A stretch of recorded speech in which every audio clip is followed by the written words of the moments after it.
आचरण करें। और स्मृति ये दो नेत्र हैं और पुराण को हृदय कहा है। इन तीनों की वाणी ही धर्म है, इनके अलावा कोई धर्म नहीं।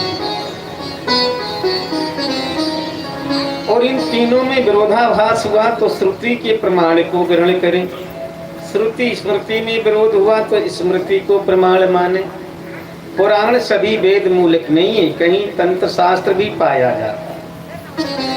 अतः पुराण का वचन पक्का नहीं होता। विरोधाभास के संदर्भ में ऋषि का मत भी धर्म कहा गया है, ऋषियों के मत को भी धर्म माना गया है। वेद विहित को धर्म, अन्य को अधर्म कहा गया है। अतः वेद मार्ग को धर्म मार्ग कहा गया। वेदोक्त धर्म का प्रत्याग ही विधर्म है, अधर्म है। यानी दूसरे धर्म को ग्रहण करना या खुद का धर्म प्रवर्तक बनकर प्रचार करना, तो ये सब पाखंड है। ऐसा करने वाले सब नरकगामी होते हैं। अतः वेद का आश्रय लेना चाहिए।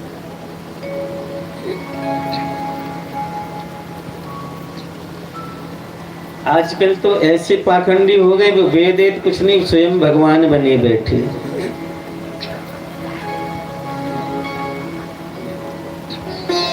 मानसिक ध्यान का वर्णन योगी के लिए है। रात्रि के चौथे पहर में उठकर ब्रह्म का ध्यान करें। मेरुदंड को सीधा करके वीरासन में बैठे, आंख बंद हो, दांत से स्पर्श नहीं करे, जीभ तालू के पास हो परंतु शांत हो, और मुख पूर्ण रूप से बंद न हो, मन शांत रहे, सभी इंद्रियां वश में हो, आसन नीचा न हो, इस प्रकार बैठे। प्राणायाम वर्णन इसके बाद हृदय कमल से विराजित इष्ट देव प्रभु का ध्यान प्रज्वलित दीप सदृश करें, फिर प्राणायाम करें। ये कुल 6 प्रकार के हैं। सधूम श्वास सहित, विधूम श्वास रहित, सगर्व मंत्र जाप सहित, अगर्थ मंत्र रहित, सलक्ष्य इष्ट देव के ध्यान सहित, और 6वां अलक्ष्य ध्यान रहित।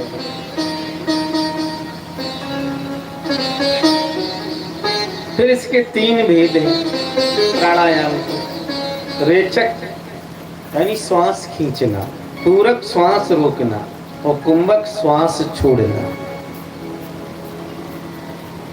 प्राणायाम ही प्रणव ओम स्वरूप है।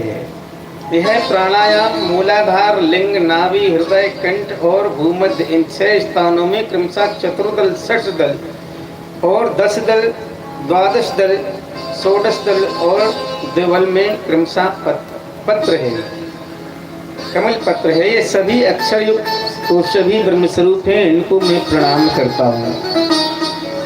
जो मूलाधार में स्थित 4 दल वाले अरुण कमल पर साक्षात इष्टदेव विराजमान है, इस रूप से ध्यान करें। यह स्थिति आ जाने पर प्राणी जीवन मुक्त हो जाता है। उस समय वह स्वयं ब्रह्ममय बन जाता है। तदंतर अपने ब्रह्मरंध्र में ईश्वरमय गुरु का ध्यान करें। मानसिक उपचारों से गुरु रूप का पूजन करें। फिर प्रार्थना करें, गुरुर्ब्रह्मा गुरुर्विष्णु गुरुर्देवो महेश्वरा गुरुर साक्षात परब्रह्म तस्मै श्री गुरुवे नमः। अर्थात 6 शास्त्र वेद वेदांत के ज्ञाता को भी मृत्यु काल में छोड़ देते हैं, जो आचार्यहीन हैं।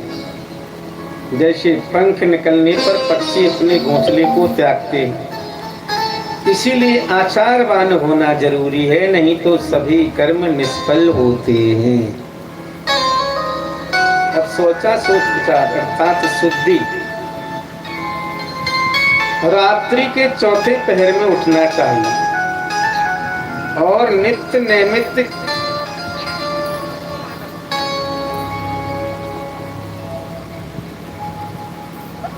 घड़ी के बाद उषा काल और 57 घड़ी के बाद अरुणोदय काल, 58 घड़ी के बाद प्रातः काल, इसके बाद सूर्योदय होता है।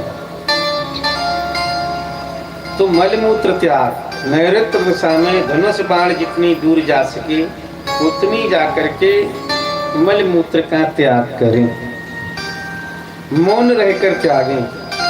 जनेऊ कान पर, वानप्रस्थी कंठ में धारण करें, न थूकें, डरते हुए ऊंची श्वास लेकर भी मलमूत्र त्याग नहीं करना चाहिए, ये नियम है। और मलमूत्र कहाँ नहीं करना चाहिए, कहाँ नहीं चाहिए। न फाल पृष्ठे न जले न चितायाम न पर्वते, जीर्ण देवालय पुण्यान वाल्मीकि न शाब्दले, अर्थात ज्योति हुई भूमि पर, चिता के स्थान पर, पर्वत पर, जलाशय पर, जीर्ण देवालय पर, हरी भरी घास पर, बहुत से जीवों वाले गड्ढे में, मार्ग में, दोनों संध्या काल में, जाप समय में, भोजन के समय दंत धावन करते हुए मलमूत्र नहीं त्यागना चाहिए। आई समझ में? और मलमूत्र त्यागने से पहले भी इस मंत्र से भूमि की प्रार्थना करें। देवता ऋषा सर्वे पिशाचो गराक्षसा एतो गच्छन्ति भूतानि बहिर्भूमि करोम्यहम्, अर्थात कि देवता ऋषि पिशाच और अगर राक्षस हो तो दूर भाग जाएं, क्योंकि मैं यहाँ मल त्याग कर रहा हूँ। ऐसा कहकर मलमूत्र त्यागें।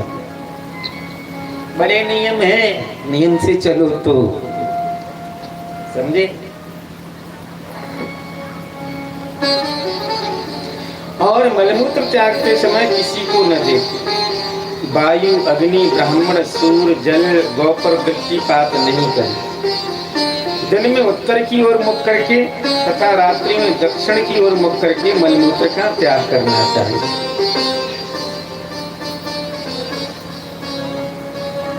ऐसा क्यों? इसलिए सूर्य परिक्रमा करते हैं उस दिन में पूरब में रहते हैं, पर सूर्य ऐसा चक्कर लगाते हैं तो ये तीनों दिशाएं बरक जाती हैं, उत्तर में सुबह और रात्रि में दक्षिण में, तो सूर्य इधर आ जाते हैं, है ना। तो सूर्य देवता का ध्यान जरूर रखें। और मल त्याग के पश्चात 12 बार कुल्ला करें। और मूत्र त्याग के पश्चात 4 बार कुल्ला करें, तब शुद्धि होती है, समझे। अब आइए दंत धावन विधि। उसके बाद दंत धावन करें, दांतों को साफ करें। कांटे व दूध वाले वृक्ष की 12 अंगुल लंबी कनिष्ठ उंगली जैसी मोटी दांतों होनी चाहिए। लेकिन अब तो ये सिस्टम ही खत्म है। अब तो कोलगेट, टूथपेस्ट वगैरह आ रहे हैं, बाकी जरूरत ही नहीं है ना। अब दातून के वृक्ष कौन होना चाहिए, किस किस की दातून करनी चाहिए? करंज, गूलर, आम, कदम, लोध, चंपा, बेर। और दातून कब नहीं करना चाहिए ये भी सुन। प्रतिपदा, अमावस्या, षष्ठी, नवमी, एकादशी तथा रविवार, इन दोनों दातून नहीं करना चाहिए। केवल 12 बार कुल्ला करना। और 12 बार कुल्ला करने से सूर्य पर आघात एवं अपने 7 पीढ़ी नष्ट हो जाती हैं यदि करते। तदंतर पैर शुद्ध करें, पैरों को धोएं, 3 बार आचमन करें, 2 बार मुख पोंछें, फिर अंगूठे और तर्जनी अंगुली से जल स्पर्श करके नासिका छिद्र से स्पर्श करें। अंगूठे और अनामिका से दोनों नेत्रों का, दोनों कानों का, और कनिष्ठ का और अंगुष्ठ से नाभि देश का, हाथ के तलवे से हृदय का, फिर सभी अंगुली से सिर का स्पर्श करें। तब शुद्धि मानी जाती है। अब नारायण कहते हैं सदाचार वर्णन और रुद्राक्ष का महत्व। बोले आचमन के 6 प्रकार हैं। यानी एक शुद्ध आचमन, ये मलमूत्र त्याग के पश्चात पवित्रता के लिए स्मार्त और पौराणिक आचमन, किसी कार्य के आरंभ में किया गया आचमन, वैदिक और स्रोत आचमन यानी ब्रह्म यज्ञारंभ के पूर्व किया जाने वाला आचमन, तांत्रिक आचमन, अस्त्र विद्यारंभ के पूर्व किया जाने वाला आचमन, शिखा बंधन। ओंकार सहित गायत्री मंत्र को 3 बार उच्चारण करते हुए शिखा बंधन करें। शिखा तो जानते हैं ना, चोटी। अब वो भी सिस्टम खत्म होता जा रहा है।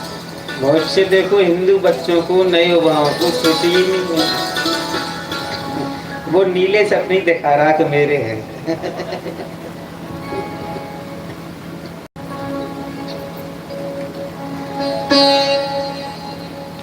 तो अच्छे बच्चे हैं के, मैं बहुत से लड़कों को देखता हूँ वो चोटी वोटी कुछ नहीं। अब स्नान विधि, शरीर अपवित्र रहता है, इसके 9 द्वारों से सदा मल निकलता रहता है। अनुचित स्थान पर गमन, दान ग्रहण, एकांत में निंदित कर्म से जो पाप लगता है, बोले वह प्रातः स्नान से शुद्ध हो जाता है। और जो 7 दिन तक स्नान नहीं करता और 3 दिन तक संध्या नहीं करता, 12 दिन तक हवन नहीं करता, वह द्विज भी यानी ब्राह्मण भी शूद्र हो जाता है। स्नान और संध्या कुशा के साथ करनी चाहिए। गायत्री जप, बोले तदंतर गायत्री मंत्र का जप प्रणव ओम व्याहृतियों से ओम भूर्भुवः के साथ करें, साथ में प्राणायाम भी करें। गायत्री के समान दूसरा मंत्र नहीं है, इसके उच्चारण से रक्षा होती है। अब रुद्राक्ष धारण विधि, बोले स्नान के पश्चात 2 वस्त्र पहनें, भस्म धारण करें, फिर रुद्राक्ष धारण करके गायत्री जप करें। रुद्राक्ष एक बड़ा महत्व है उसका, इसके धारण से साक्षात शिव बन जाते हैं। यानी रुद्राक्ष कंठ में 32 और मस्तक में 40, दोनों कानों में 12, दोनों हाथों में 24, दोनों भुजाओं में 32, शिखा में 1 तथा वक्षस्थल में 108 धारण करने से स्वयं नीलकंठ बन जाते हैं। और रुद्राक्ष सोने के तार में, चांदी के तार या यज्ञोपवीत में भी धारण किया जा सकता है। सभी वाले रुद्राक्ष धारण कर सकते हैं। रुद्राक्ष धारण पश्चात निषिद्ध वस्तु देखें, सुने, स्मरण करें, सूंघें, खाएं, प्रलाप करें, कर्म करें, पाप नहीं लगता। रुद्राक्ष धारण करने में जो लाज मानता हो उसकी मुक्ति बोले असंभव है। रुद्राक्ष धारण करके बोले जो दान पुण्य करते हैं वो शिवलोक में जाते हैं। रुद्राक्षधारी को भोजन दान पुण्य कराते हैं तो सभी पापों से मुक्त हो जाते हैं। जैसे भी श्रद्धा अश्रद्धा, मंत्र अमंत्र से भी रुद्राक्ष धारण करें तो वह भी सभी पापों से छूटकर परम गति को प्राप्त कर लेता है। रुद्राक्ष के विषय में जितना कहूँ कम है, ऐसा अवर्णनीय अल्पम इसका महत्व है। अब रुद्राक्ष नारद जी नारायण से पूछते हैं तथा शिव जी स्कंद कार्तिकेय से रुद्राक्ष की उत्पत्ति के विषय में वर्णन करते हैं।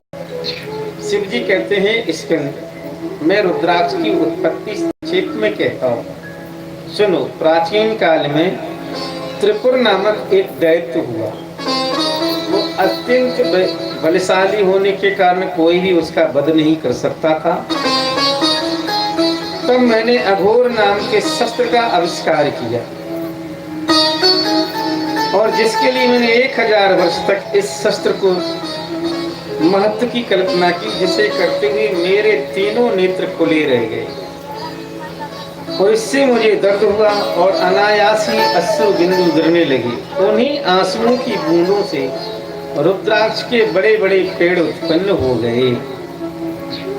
यथा ये रुद्राक्ष 38 प्रकार के बन गए। मेरे सूर्य नेत्र से दाएं से 12 प्रकार के लाल और पीले रुद्राक्ष प्रकट हो गए। चंद्र नेत्र बाएं से 16 प्रकार के सफेद रुद्राक्ष उत्पन्न हुए। तृतीय अग्नि नेत्र से यानी तृतीय आंख से 10 प्रकार के काले रंग के रुद्राक्ष उत्पन्न हुए। इसमें सफेद रुद्राक्ष ब्राह्मण के लिए और लाल क्षत्रिय के लिए, पीला वैश्य के लिए और काला शूद्र के लिए विहित हुआ। और 1 से 14 मुखी रुद्राक्ष का महत्व। हाँ, ये एक मुखी रुद्राक्ष साक्षात शिव स्वरूप है। इसे धारण करने से ब्रह्म हत्या आदि पापों से भी ये दूर कर देता है। दो मुखी रुद्राक्ष शंकर पार्वती का स्वरूप है। ये 2 प्रकार के पाप नष्ट करता है। 3 मुखी यह साक्षात अग्नि स्वरूप है, नारी बधजनित पापों को नष्ट कर देता है। 4 मुखी बोले स्वयं ब्रह्मा जी का स्वरूप है, इससे नरबधि जनित पाप भस्म हो जाते हैं। 5 मुखी यह साक्षात काल अग्नि नामक रुद्र का स्वरूप है। यह अभक्ष भक्षण, अगम्योगमन तथा अन्य प्रकार के पापों को नष्ट कर देता है। 6 मुखी बोले है कार्तिकेय स्वरूप है, इसे दाएं हाथ में धारण करना चाहिए। यह ब्रह्म हत्या आदि पापों को नष्ट कर देता है। और 7 मुखी यह कामदेव स्वरूप है, सोना आदि चुराने वाला, इसके प्रभाव से सभी पातकों से छूट जाता है। 8 मुखी बोले यह विनायक स्वरूप है, इसे धारण करने से रखने से घर में अन्न धन वस्त्र स्वर्ण आदि की कमी नहीं होती तथा अगम्यागमन जैसे पाप से इसके दूर हो जाते हैं, सारे विघ्न दूर हो जाते हैं। 9 मुखी बोले यह भैरव स्वरूप है, बाईं भुजा में धारण करना चाहिए, इससे भोग मोक्ष की प्राप्ति होती है। शिव के समान पराक्रमी है तथा हजारों भ्रूण हत्या सैकड़ों ब्रह्म हत्या जनित पापों को ये नष्ट कर देता है। 10 यह जनार्दन का स्वरूप है, इसे धारण करने से ग्रह पिशाच, बेताल, ब्रह्म राक्षस और पन्नग जनित बाधा दूर होती है। 11 मुखी यह एकादश रुद्र स्वरूप है, इसे शिखा में धारण करना चाहिए, इससे हजारों यज्ञ यज्ञ सैकड़ों वाजपेयी यज्ञ लाखों गोदान के बराबर फल इससे प्राप्त होता है। 12 मुखी बोले यह द्वादश आदित्य स्वरूप है, इसे कान में धारण करना चाहिए। गौमेध अश्वमेध यज्ञ का फल इससे प्राप्त होता है, जिससे पशुओं का भय नहीं रहता, उसे न शारीरिक कष्ट, न मानसिक पीड़ा, न रोग, न पिशाचों का भय रहता है। सदा राज्य से उच्च अधिकारी पदाधिकारी होता है, पशु हत्या जनित पाप से मुक्त हो जाता है। 13 मुखी बोले यह कार्तिक स्वरूप है, परंतु अलभ्य है, उसे अष्ट सिद्धि प्राप्त होती है, इससे सभी कामनाएं पूर्ण होती हैं। रस रसायन से पारंगत होता है, उसे सर्वत्र सफलता मिलती है जो इसको धारण करता है, लेकिन इसका मिलना कठिन होता है। 14 मुखी बोली यह मेरा स्वरूप है, इसे मस्तक में धारण करने से मेरे तुल्य हो जाता है, परंतु यह भी अलभ्य है, यह भी मिलना कठिन है, इससे संपूर्ण सिद्धि एवं कामना पूर्ण होती है। अब शिव जी कहते हैं, हे पुत्र स्कंद, अब मैं जाप माला के लक्षण बताता हूं। रुद्राक्ष का मुख ब्रह्म है, बिंदु ऊपरी भाग है, शिव है पुच्छ, निचला भाग विष्णु है। माला के बनाते समय गोपुच्छ माला के रूप में बनाना, अर्थात मुख से मुख और पुच्छ से पुच्छ का संयोग जन करें। सुमेर ऊपर की ओर मुख करके नाक पास के संयोजन करके बनावे, तब माला तैयार होगी। और रुद्राक्ष की पूजा बोले बाद में गंधे युक्त शुद्ध जल, पंचगम, पंचामृत, दूध, दही आदि से स्नान अभिषेक करें, फिर न्यास करें, फिर पूजन करें। पूजन में षोडशोपचार विधि से करते हैं। रुद्राक्ष धारण बोले नित्य विशेष रूप से स्नान दान तर्पण जाप होम बलि वैश्य देव पूजा दीक्षा ग्रहण इन समयों पर विशेष रूप से धारण करें। और रुद्राक्ष कब नहीं पहने? बोले अपवित्र अवस्था में, सूतक में, सूतक के समय, स्त्री हो रजस्वला के समय, इन समय में रुद्राक्ष धारण नहीं करें। फल बोले जाबौल उपनिषद में कहा गया कि पशु भी रुद्राक्ष पहनने पर रुद्र तुल्य हो जाता है। इतना नहीं, रुद्राक्ष के वृक्ष की हवा से आसपास के वृक्ष पशु पक्षी कीट पतंग ये सब पापों से मुक्त होकर मुक्ति पाते हैं। रुद्राक्ष के दर्शन से पुण्य, स्पर्श से करोड़ों गुणा पुण्य, पहनने से अरबों गुणा पुण्य होता है। जो जप करते हो वे अनंत गुणा फल के भागी होते। जप ध्यान विहीन भी यदि रुद्राक्ष धारण करे तो भी सभी पापों से मुक्त हो जाता है। कुत्ता भी मरते समय यदि रुद्राक्ष का स्पर्श कर ले तो उसका भी पुनर्जन्म नहीं होता। मनुष्य की तो बात ही क्या है। जैसे पुरुषों में विष्णु, नदियों में गंगा, देवों में महादेव, देवियों में गौरी, गृहों में सूर्य, वैसे ही मालाओं में रुद्राक्ष है।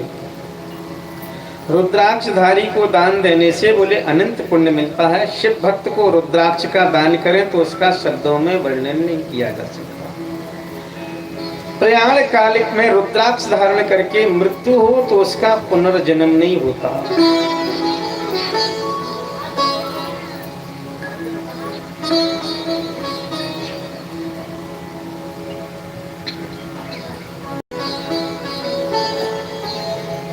एक रुद्राक्षधारी गधा था। गधा रेंगता हुआ एक दिन मर गया, परंतु वह शिवलोक को चला गया। इनके यहाँ गिरिजानाथ ब्राह्मण का एक दृष्टांत है। इनके यहाँ गुणनिधि नामक पुत्र हुआ। वह सुंदर था। गुरुकुल में विद्या अध्ययन के लिए भेजा गया। वह गुरु पत्नी पर मोहित हुआ और उसने गुरु को मार डाला। पिता को मालूम हुआ तो उसने अपने माता पिता को भी मार डाला।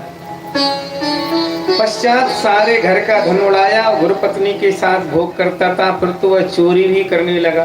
कितनों का धन हरण कर लिया और एक दिन मर गया। उस समय यमदूत और शिवदूत दोनों आए और बात हुई। अंत में उसे विमान में बैठाकर शिवदूत ले गए। क्यों?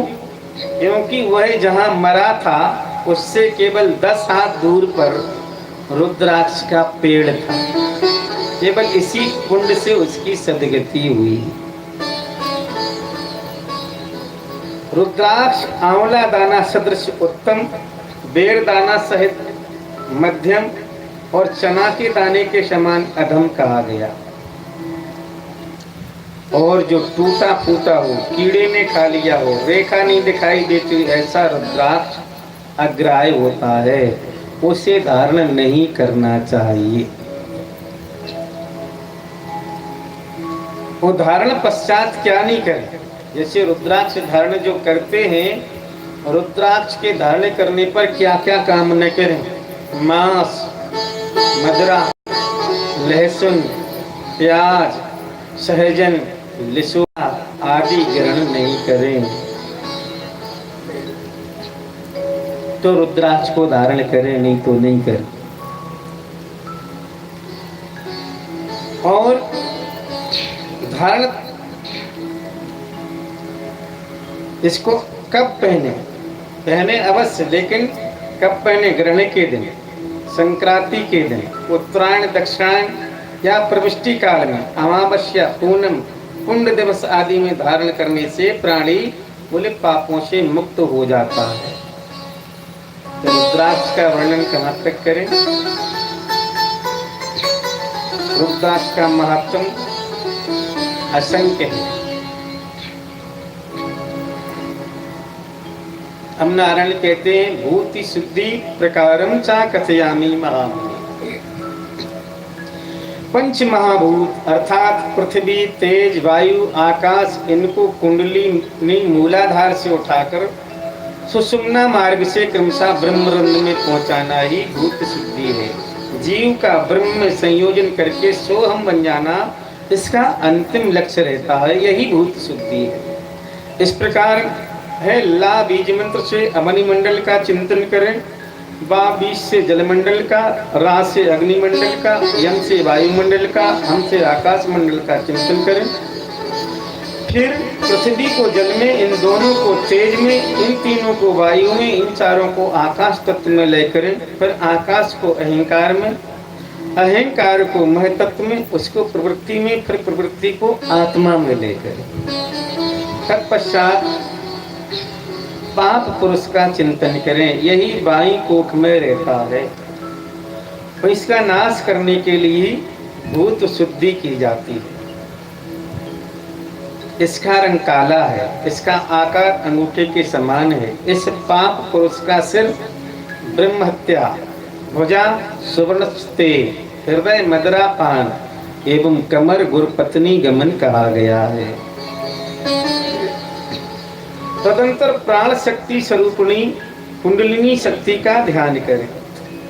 तो भूत शुद्धि से ही शरीर शुद्ध होकर ध्याता ध्यान ध्येय की एकाग्रता हो जाती है। ये शुद्धि होती कैसे है? वैसे तो सब कुछ भजन करने से शुद्ध होता है, बगैर भजन के कुछ नहीं होता, ये भी बताएं। इसलिए प्रेम से प्रभु का भजन करना चाहिए और कुछ नहीं।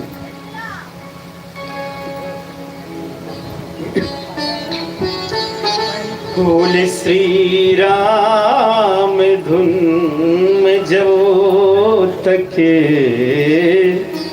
श्री राम धुन में जो तके, और मन तू मगन होगा।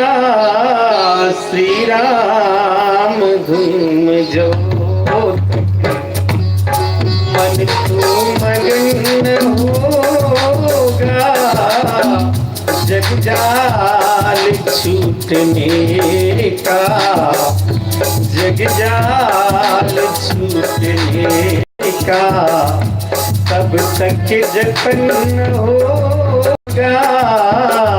श्री राम धुन जो तक मन तू मगन होगा। श्री राम धुन जो तक,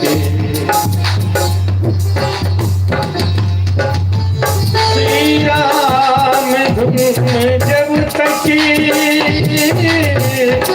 मन तू मगन न होगा, मन तू मगन न होगा, जग जाल छूटने का, जग जाल छूटने का, तब तक जतन न होगा। जग जाल छूटने का, तब तक जतन न होगा। जग जाल छूटने का।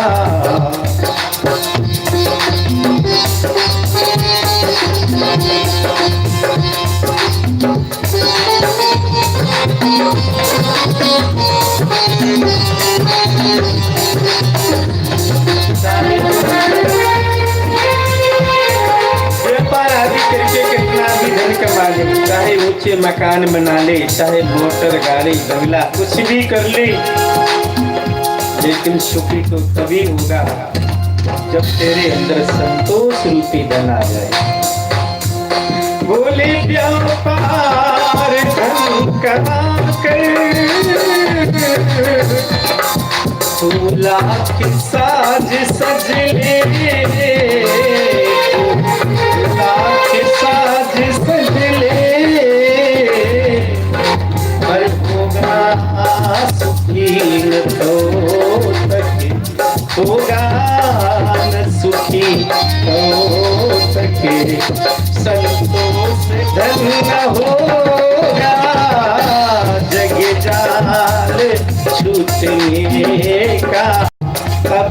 तक जतन न होगा जग जाल छूटने का, तब तक जतन न होगा।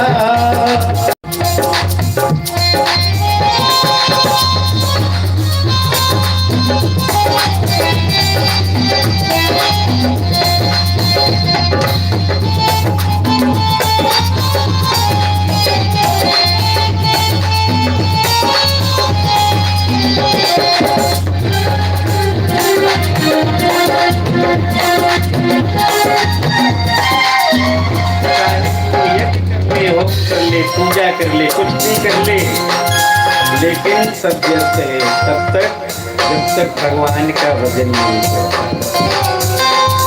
बोल जब आगे हो में पूजा, जब आगे हो में पूजा, वृत्त और नेम कर ले, वृत्त और नेम कर ले,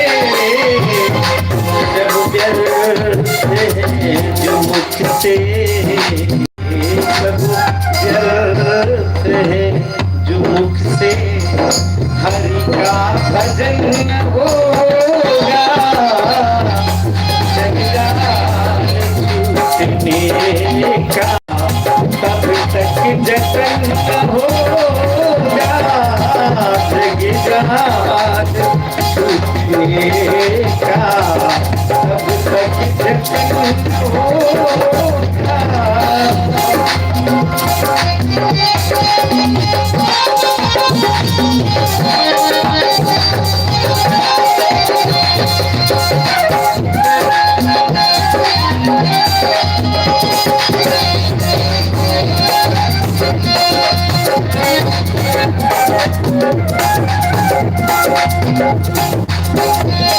संसार की घटा से क्या प्यास बुझ सकेगी, संसार की घटा से क्या प्यास बुझ सकेगी,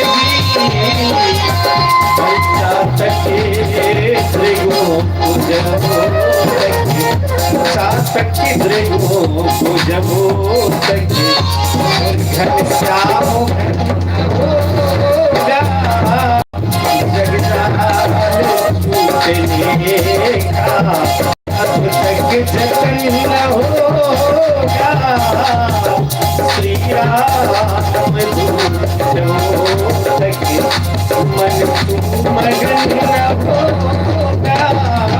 श्री राम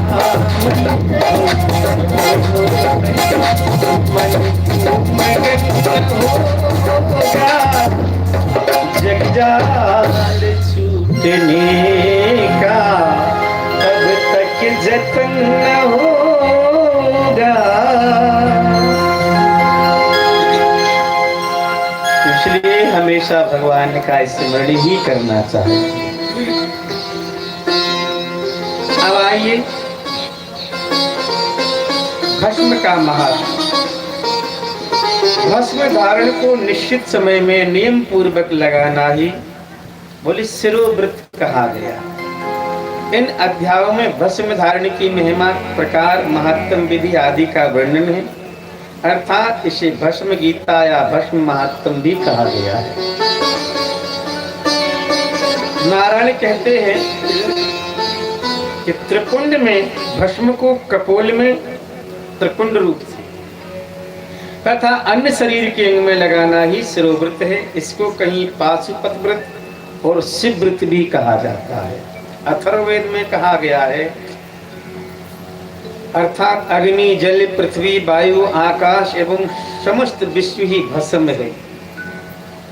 इन मंत्रों का या ओम नमः शिवाय का जप करते हुए भस्म धारण करना चाहिए। इसे धारण करने से पहले संकल्प करें कि मैं 12 वर्ष तक, 1 वर्ष तक या 6 महीने तक या 3 महीने तक या 12 दिन तक इसे नित्य धारण करूंगा। वैसे तो जब तक ब्रह्म विद्या का उदय न हो तब तक इसे धारण करना चाहिए।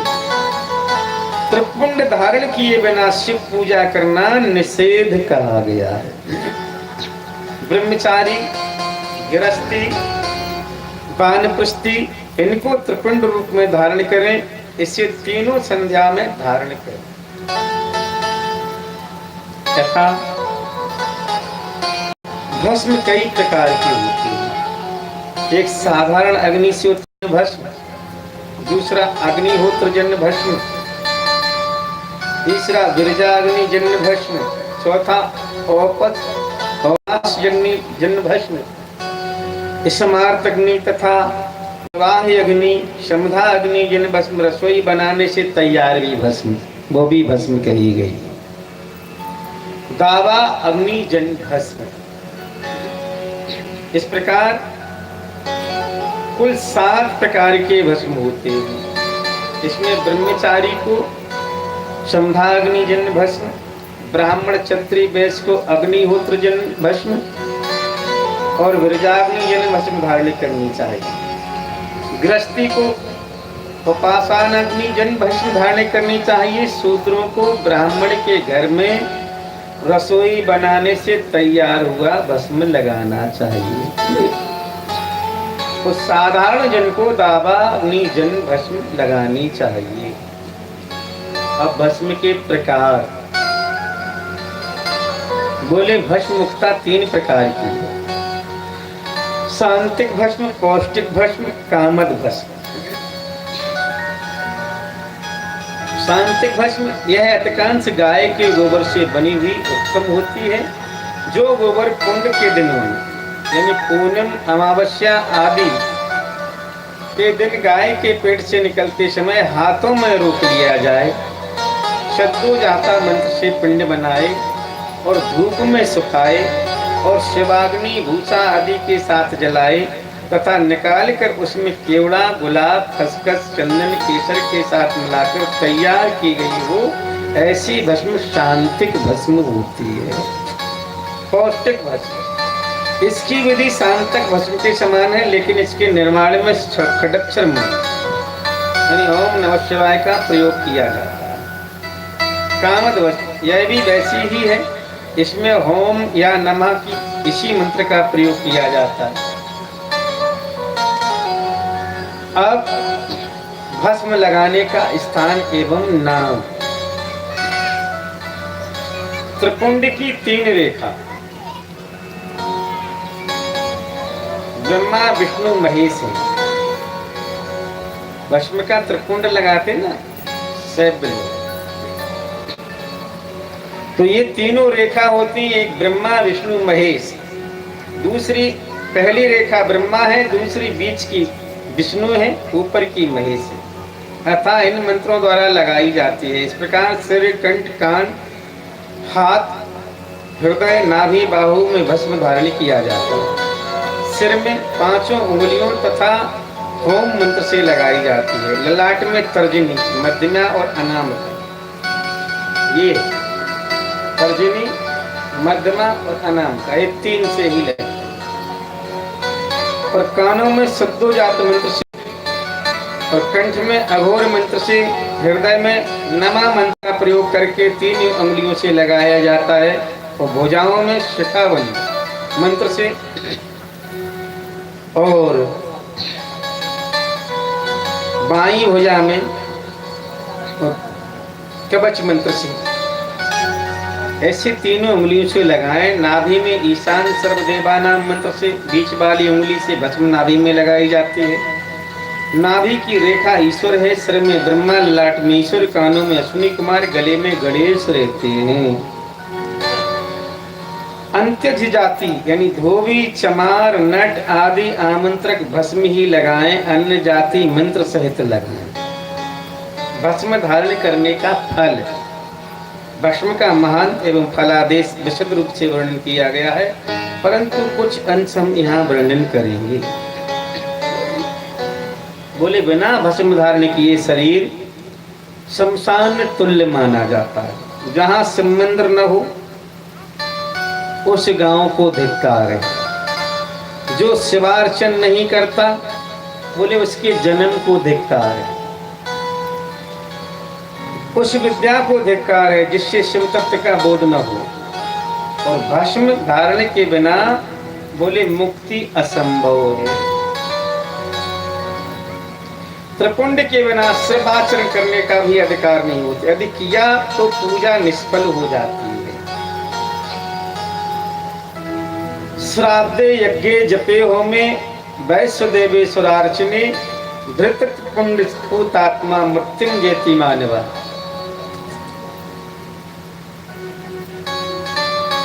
श्राद्ध में, यज्ञ में, जप में सर्वदा लगाना अनुकूल नहीं हो तो इन कार्य में अवश्य लगाएं, रोज न लगा सके। जो रुद्राक्ष त्रिपुंड धारण करते हैं उन्हें आदि व्याधि पाप दुर्भिक्ष चोर डाकू आदि का भय नहीं होता है। सभी देव तथा देवी उमा लक्ष्मी सरस्वती सभी ने भस्म धारण की। इससे ब्रह्मचारी को वेद अध्ययन में सफलता, गृहस्थी को धर्म में वृद्धि, वानप्रस्थ को संसार से विरक्ति, सन्यासी को ब्रह्म ज्ञान की प्राप्ति होती है। त्रिपुंडधारी को भिक्षा दान भोजन कराने से अनंत फल प्राप्त होता है। यानी ढोंग से, धोखे से, छल से भी भस्म धारण करने से कल्याण होता है, तो श्रद्धा से करने पर तो कल्याण होगा ही। कहां तक वर्णन करें, वो ललाट में लिखे हुए दुर्भाग्य सूचक अक्षर भी त्रिपुंड धारण से मिट जाते हैं।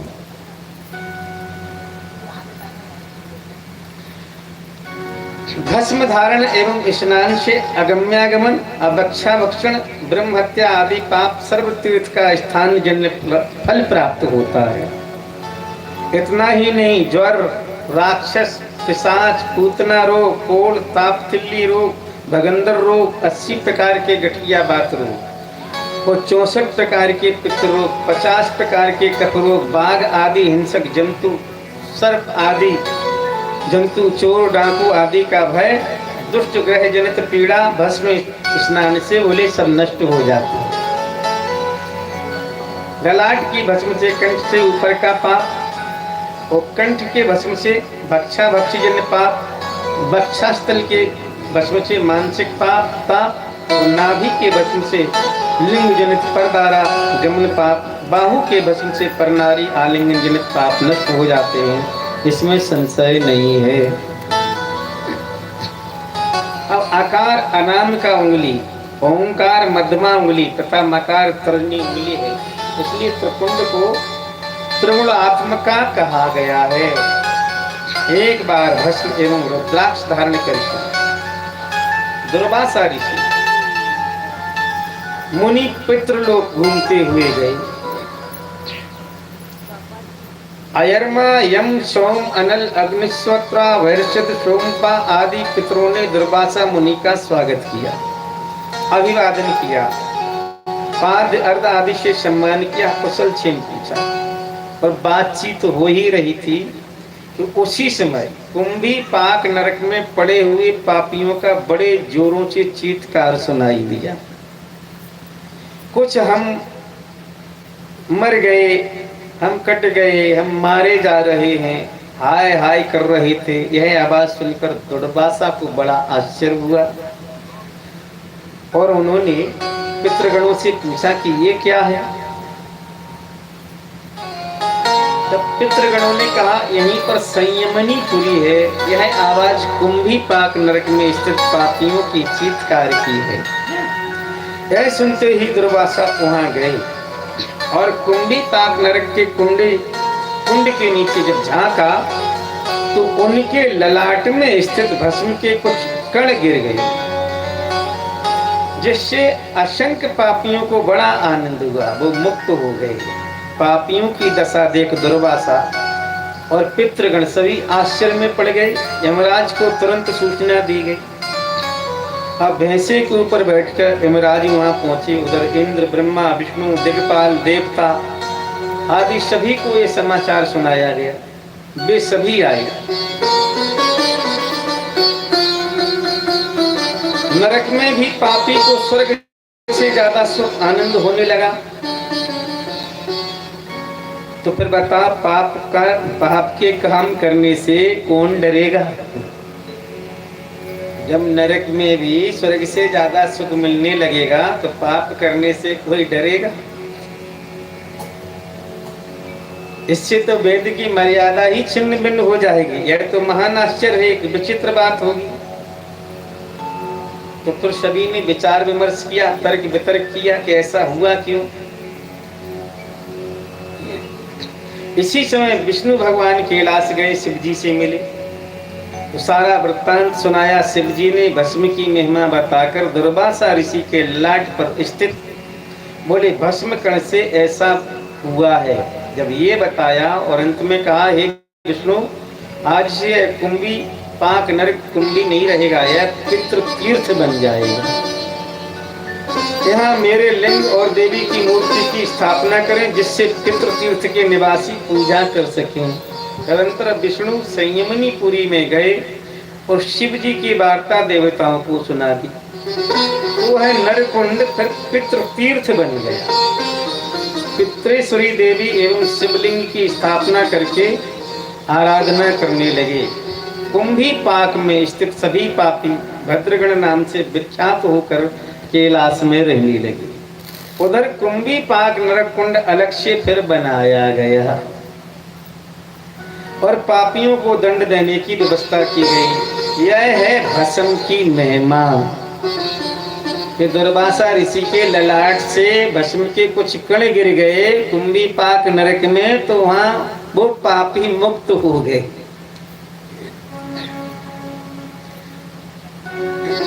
तो यह है भस्म की महिमा, शिव भक्त द्वारा पापियों का उद्धार। इतना ही नहीं, भस्मधारी कभी कुंभी पाक नरक में जाते ही नहीं। और जो भस्म नहीं बना पाते तो वो मिट्टी से ही काम ले सकते हैं। लेकिन मिट्टी कहाँ कहाँ की मिट्टी लेनी चाहिए? पहाड़ की, चोटी की, और नदी के किनारे की, शिव स्थल की, समुद्र के किनारे, तालाब की, तुलसी की, काली मिट्टी और शांतदायिनी लाल मिट्टी, दूसरे को वश में करने वाली पीली मिट्टी, धनदायिनी सफेद मिट्टी धर्म के वृद्धि के लिए होती है। यही मिट्टी लेना चाहिए। ऊर्ध्वपुंड ललाट में केशव, उदर में नारायण, हृदय में माधव, कंठ में गोविंद, उदर के दाएं भाग में विष्णु, बाएं में मधुसूदन, दाएं कान में त्रिविक्रम, बाएं कान में ऋषिकेश, दाई बाई कोख में वामन और श्रीधर पीठ में पद्मनाम, कंधे में दामोदर, ब्रह्मरंध्र में वासुदेव को ये 12 नाम स्मरण करके वो मिट्टी लगाएं। ऊर्ध्वपुंड के बीच का जो खाली स्थान होता है वहाँ विष्णु लक्ष्मी का निवास होता है। ऊर्ध्वपुंड के में समय शिव भगवान का मंदिर है, इसलिए भस्म या पुंड अवश्य लगाएं। भस्म से शैव तथा मिट्टी से वैष्णव लोग लगाते हैं। अब वैदिक विधि से लगाया गया बोले फलदायी होता है। अन्य मत या तांत्रिक या अपने संप्रभाव से वेद विहीन कुंड से बोले वो नरक में जाते हैं। अब नारायण कहते कि हे नारद जी, अब मैं संध्योपासना का विशद वर्णन करता हूँ। संध्या 3 प्रकार की होती है, प्रातः, मध्याह्न एवं सायं। एक भजन गा, आज आखिरी दिन है तो तुम भी गा लो।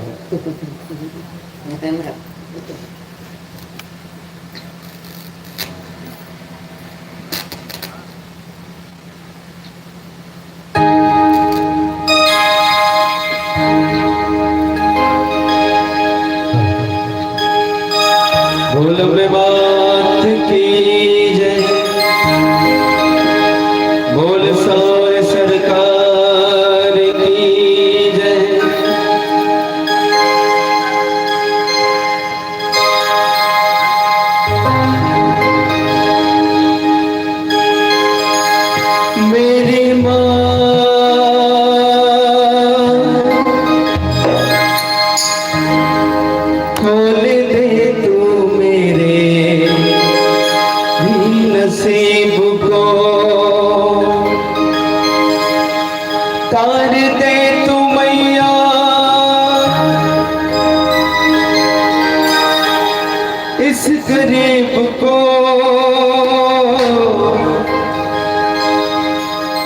तार दे तू मैया इस गरीब को,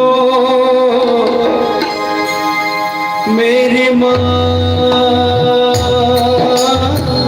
खोल दे तू मेरे भी नसीब को, मेरी माँ खोल दे तू मेरे भी नसीब को। तार दे तू मैया इस गरीब को, तार दे तू मैया इस गरीब को, मेरी माँ खोल दे तू मेरे भी नसीब को, मेरी माँ खोल दे तू मेरे भी नसीब को।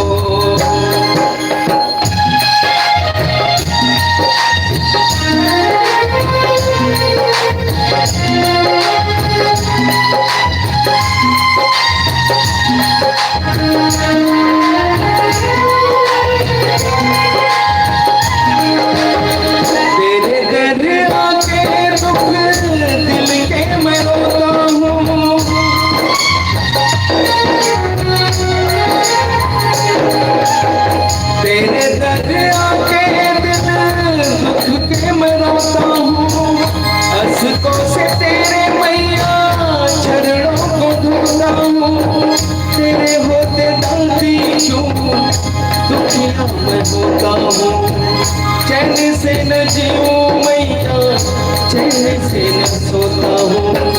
गले से लगा लो बदनसीब को, गले से लगा लो बदनसीब को, मेरी माँ खोल दे तू मेरे भी नसीब को, मेरी माँ खोल दे तू मेरे भी नसीब को।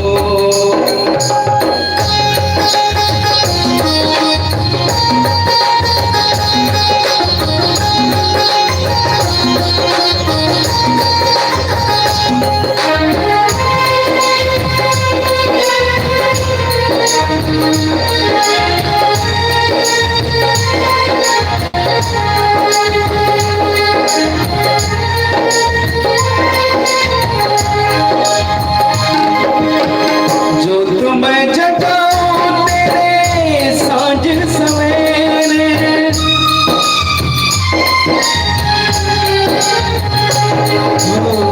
जो तुम्हें जगाऊं तेरे सांझ सवेरे, दूर करो मैया मेरे गम के अंधेरे, कष्ट निवारो मैया दुख मेरे, आके गिरा हूँ मैया शरण में तेरे, भूलो ना अपने इस जीत को,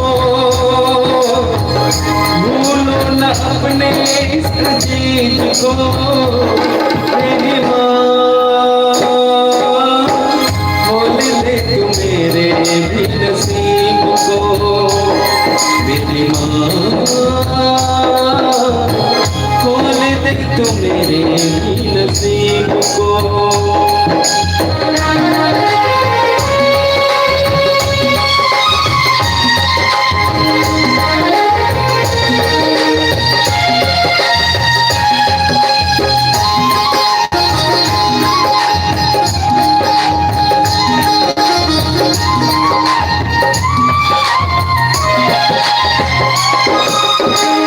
अपने भक्त को दे दो दिलासा माँ, ममता से भर दो मैया मेरा भी भाषा माँ, उड़ ना जाए माँ मुखड़े से हंसा माँ, उड़ ना जाए माँ मुखड़े से हंसा माँ, गले से लगा लो बदनसीब को,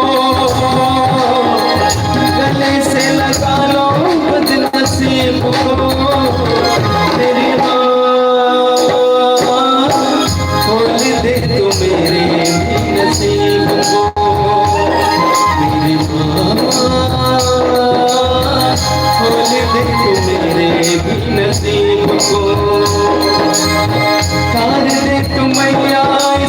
नसीब को, तारे दे तू मैया इस गरीब को। मेरी माँ खोल दे तू मेरे भी नसीब को। मेरी माँ खोल दे तू मेरे भी नसीब को। मेरी माँ खोल दे तू मेरे भी नसीब को। मेरी माँ खोल दे तू मेरे भी नसीब को। बोल में बात की दुर्गा माता की। आइए संध्योपासना विवेचना प्रातः के लिए संध्या का विशद वर्णन, गायत्री महिमा, देवी तथा पंचदेव पूजा विधि आदि का वर्णन। नारायण कहते हैं नारद जी, अब मैं संध्योपासना का विशुद्ध वर्णन करता हूँ। संध्या का समय, बोले संध्या 3 प्रकार की होती है, प्रातः, मध्याह्न एवं साय।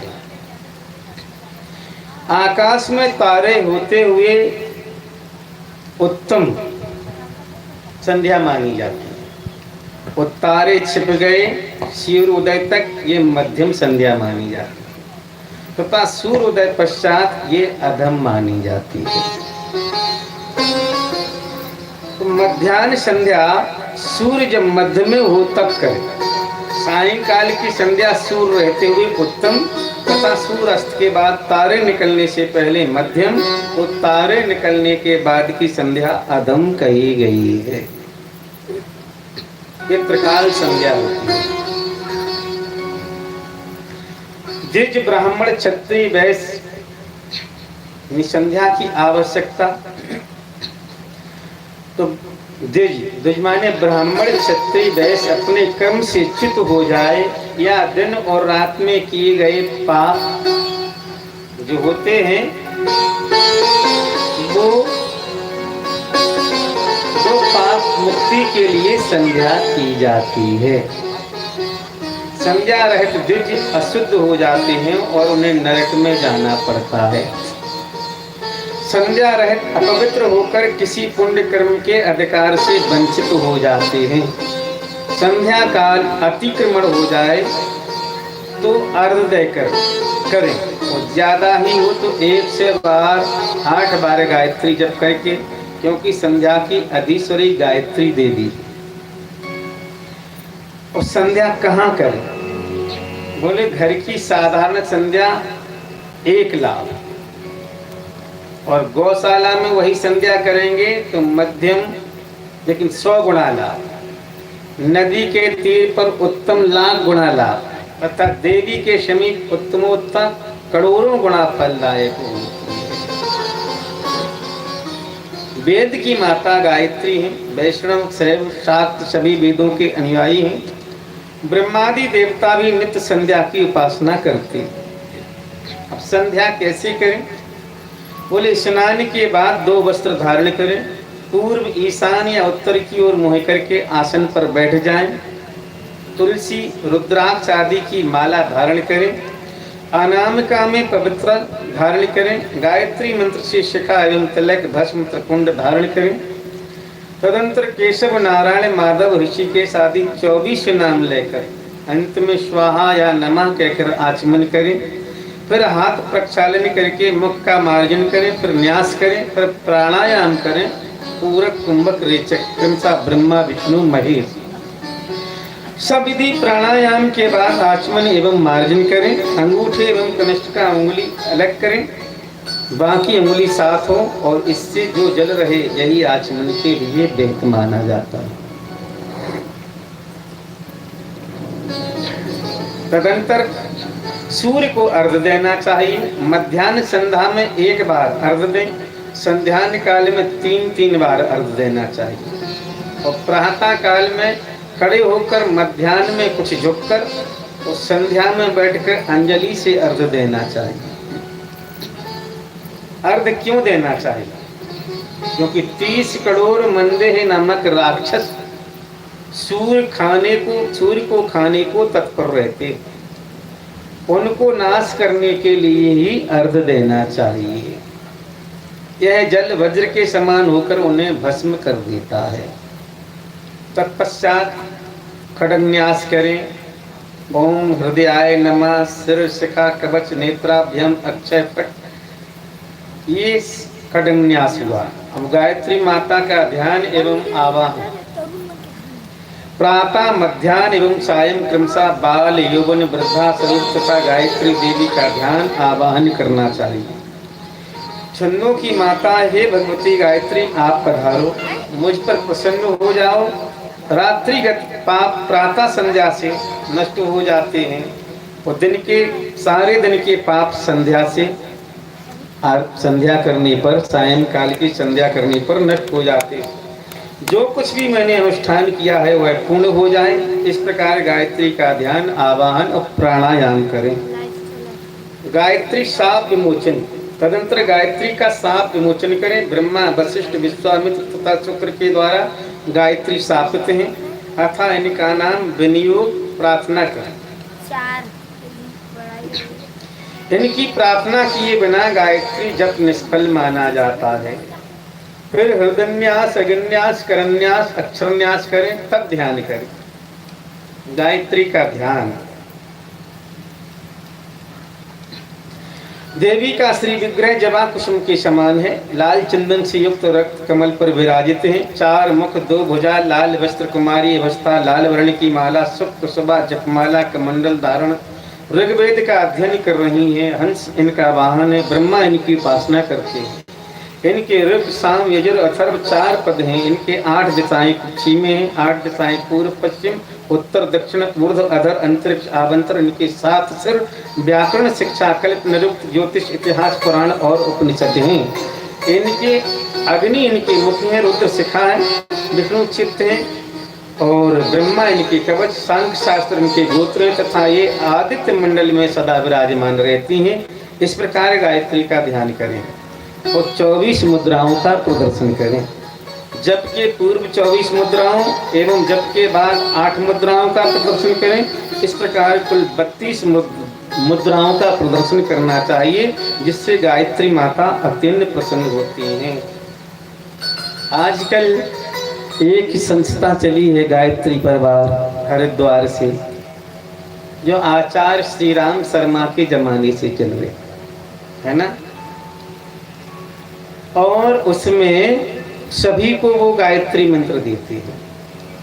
उस संस्था से जो लोग जुड़े हैं वो गायत्री मंत्र दिया जाता है, चाहे वो पात्र हो या पात्र हो। और कितने लोगों से मैंने पूछा, हमारे क्षेत्र में बहुत हैं उसकी संस्था के सदस्य आश्रम के आसपास, तो मैंने कहा आप गायत्री मंत्र का जाप करते हैं एक व्यक्ति से, तो पहले ये बताइए गायत्री में मुद्राएं कितनी होती हैं।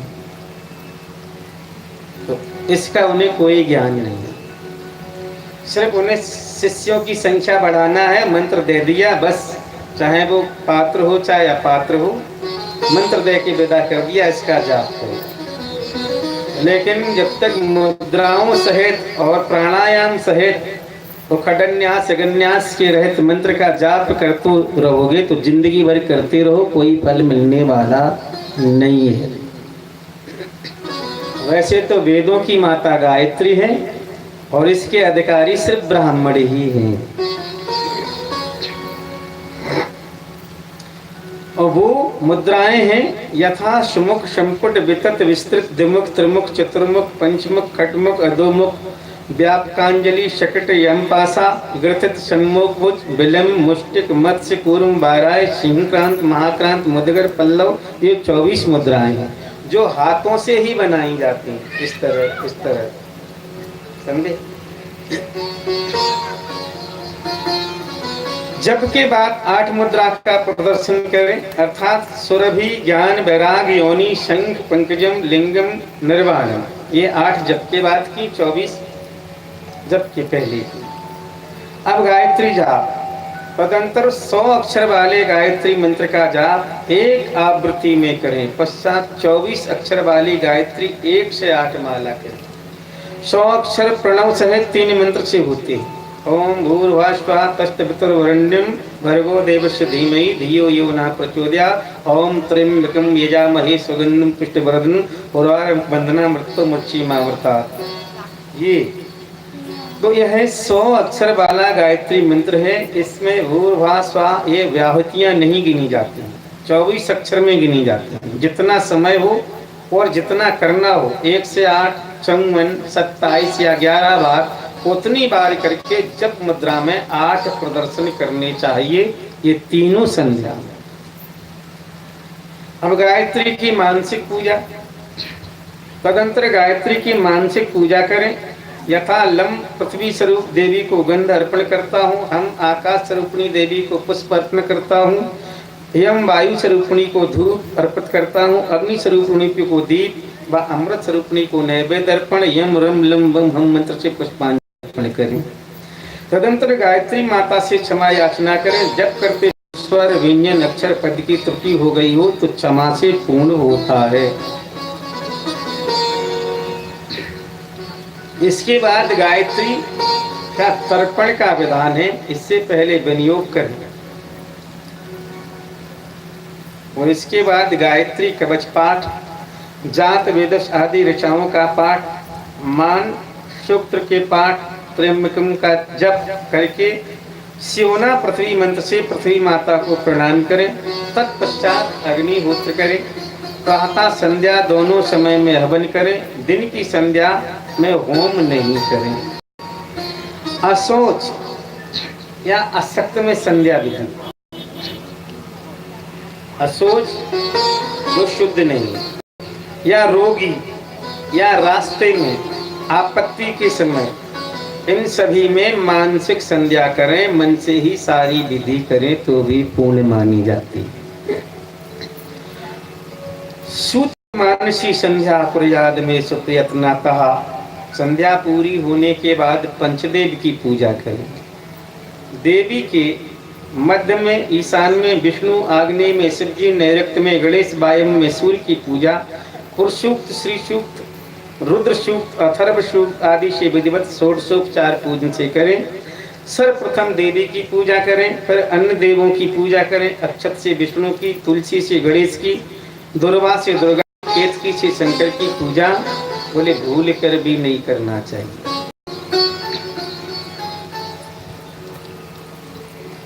समझ में आ रही बात? शंकर जी की पूजा कौन कौन चीज से नहीं करते? कोई बात, इसका मतलब है आप सुन नहीं रहे ढंग से।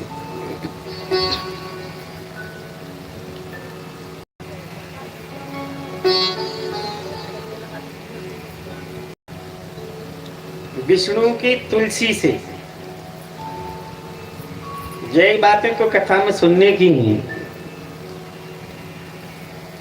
और मंगल भवन मंगल हारी, हरे राम हरे कृष्ण कीर्तन तुम दिन भर कराते रहे, का मतलब है ना?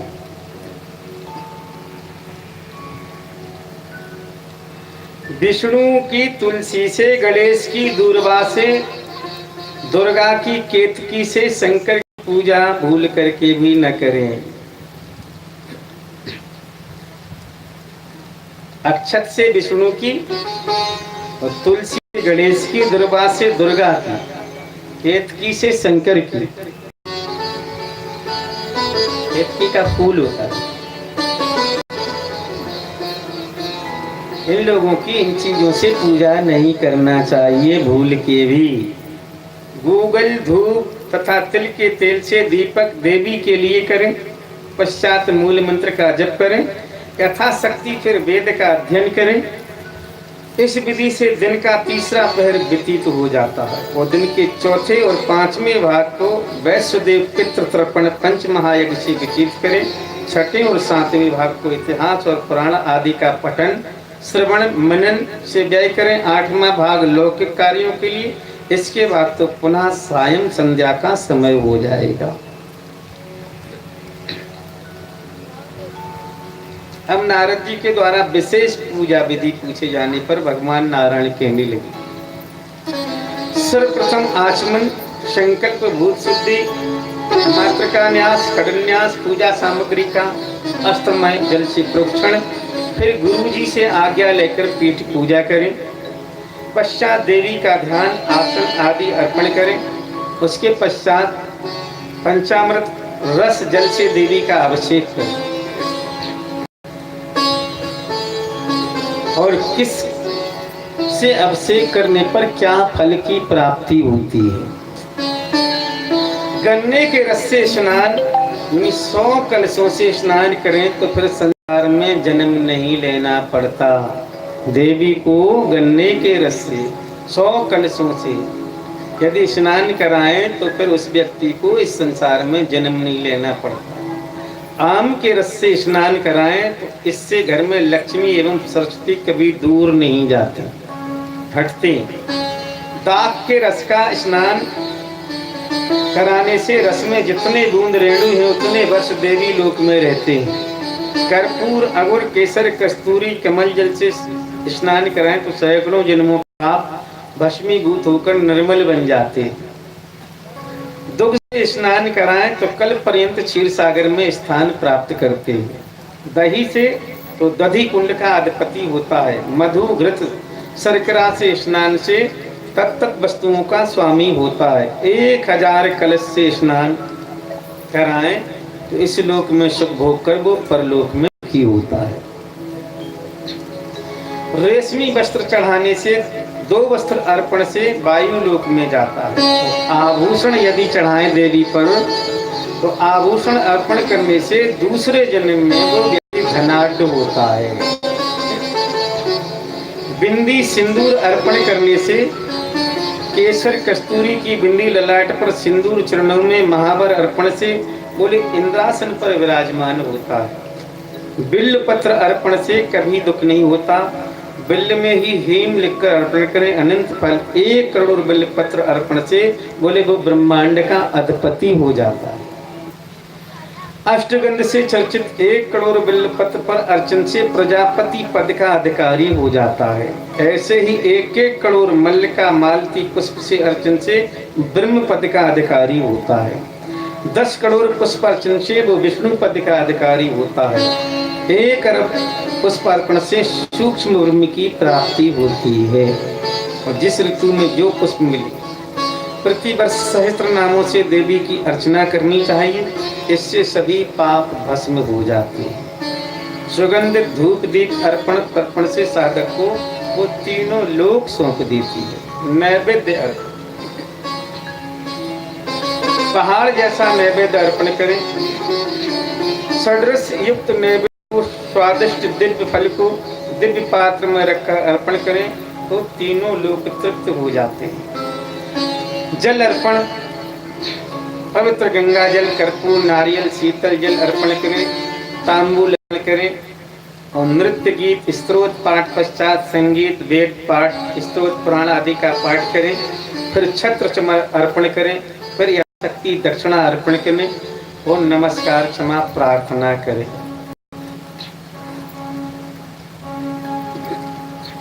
यह चक्रवातो भवे पक्षी उत्देशी मलय। एक चक्रवाक नाम का पक्षी होता है। यह पक्षी हिमालय में पैदा होकर आर्थ घूमता हुआ काशी में गया। अनायास उसने पूर्णा देवी की परिक्रमा कर ली, धोखे अनजान होकर। अंत में वो वहीं मर गया और मृत्यु के पश्चात वह स्वर्ग में गया। 2 कल्प तक भोग किया। उसके पश्चात बृहदरथ राजा होकर पृथ्वी पर जन्म लिया। उसको पूर्व जन्म का वृत्तांत मालूम था, इसलिए वह परम धार्मिक, सत्यवादी, जितेंद्रीय, त्रिकालज्ञ, सार्वभौम राजा हुआ। अतः उसने केवल देवी की परिक्रमा अज्ञानतावश की थी, भूल से, जान में आया उसकी समझ में। फिर भी उस पक्षी की ऐसी गति हुई। और यदि हम देवी की श्रद्धा से परिक्रमा कर लें तो फिर कहना ओ माँ, मेरी माँ, तो कितनी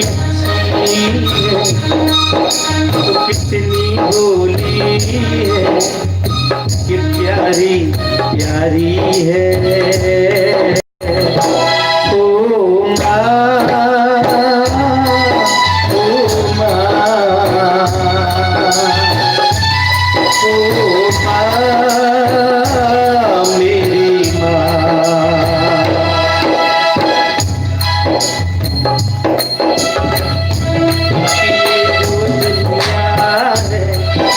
ये बन है कांटों का, तू फुलवारी है। ओ माँ,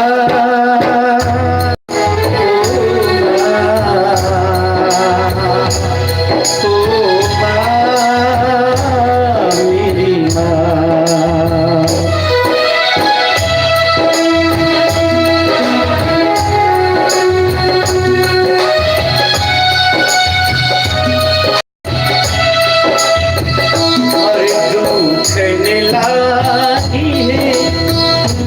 तेरी अखियाँ दुखने लागी है माँ, तेरी अखियाँ मेरे लिए जागी है, मेरे लिए जागी है तू सारी सारी रतियाँ। मेरी निदिया पे अपनी निदिया तूने बारी है।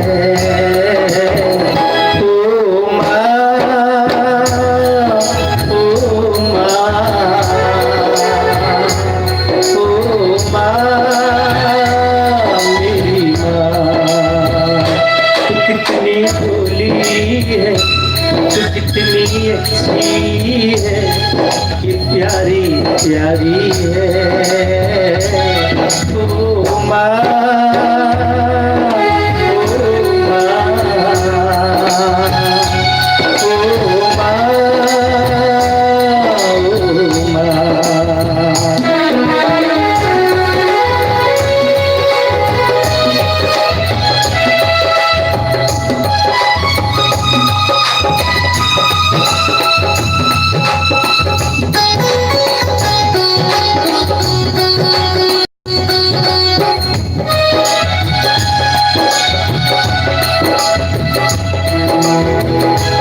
और अपना नहीं तुझे सुख दुख कोई, अपना नहीं तुझे सुख दुख कोई। हमने मुस्काया तू मुस्का, मैं रोया तू रोई। वो मेरे हंसने पे, वो मेरे रोने पे तू बलिहारी है। ओ माँ, ओ माँ, ओ माँ, तू कितनी अच्छी है, तू कितनी भोली है, कि प्यारी प्यारी है। ओ माँ, ओ माँ, ओ माँ, मेरी माँ।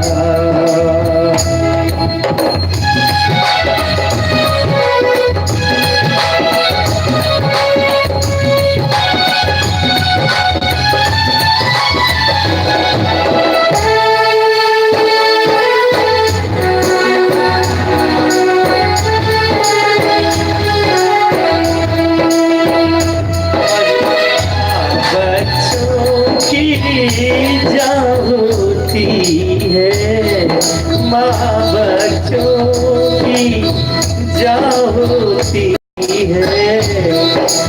वो होते हैं किस्मत वाले जिनके माँ होती है, वो होते हैं किस्मत वाले जिनके माँ होती है। कितनी सुंदर है, वो कितनी शीतल कि प्यारी प्यारी है।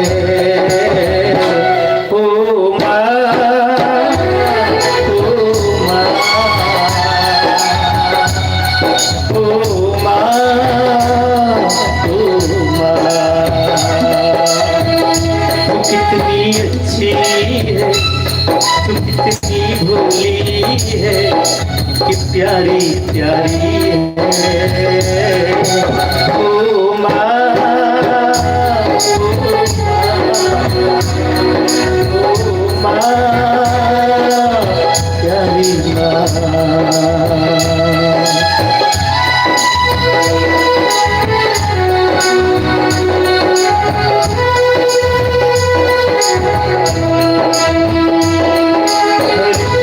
करने लागी है माँ तेरी अखियाँ, दुख लागी है माँ तेरी अखियाँ। और मेरे लिए जागी है तू, मेरे लिए जागी है तू, जागी है तू सारी सारी रतियाँ। मेरी दिया पे, मेरी दिया पे, अपनी दिया तूने पारी है। ओ माँ,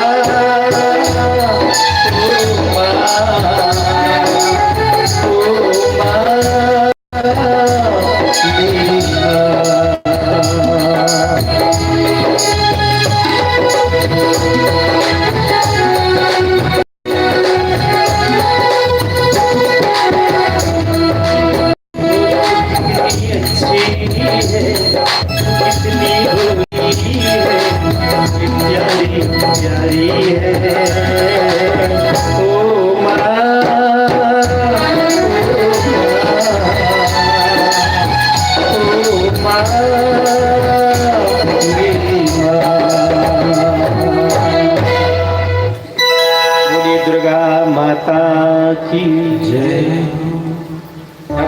कहते कि हे नारद जी,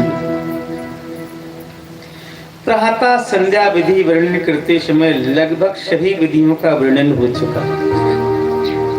यहाँ पर केवल ध्यान विधि का ही वर्णन करेंगे। बाकी आचमन, तर्पण, मार्जन, सात विमोचन विधि सभी एक ही।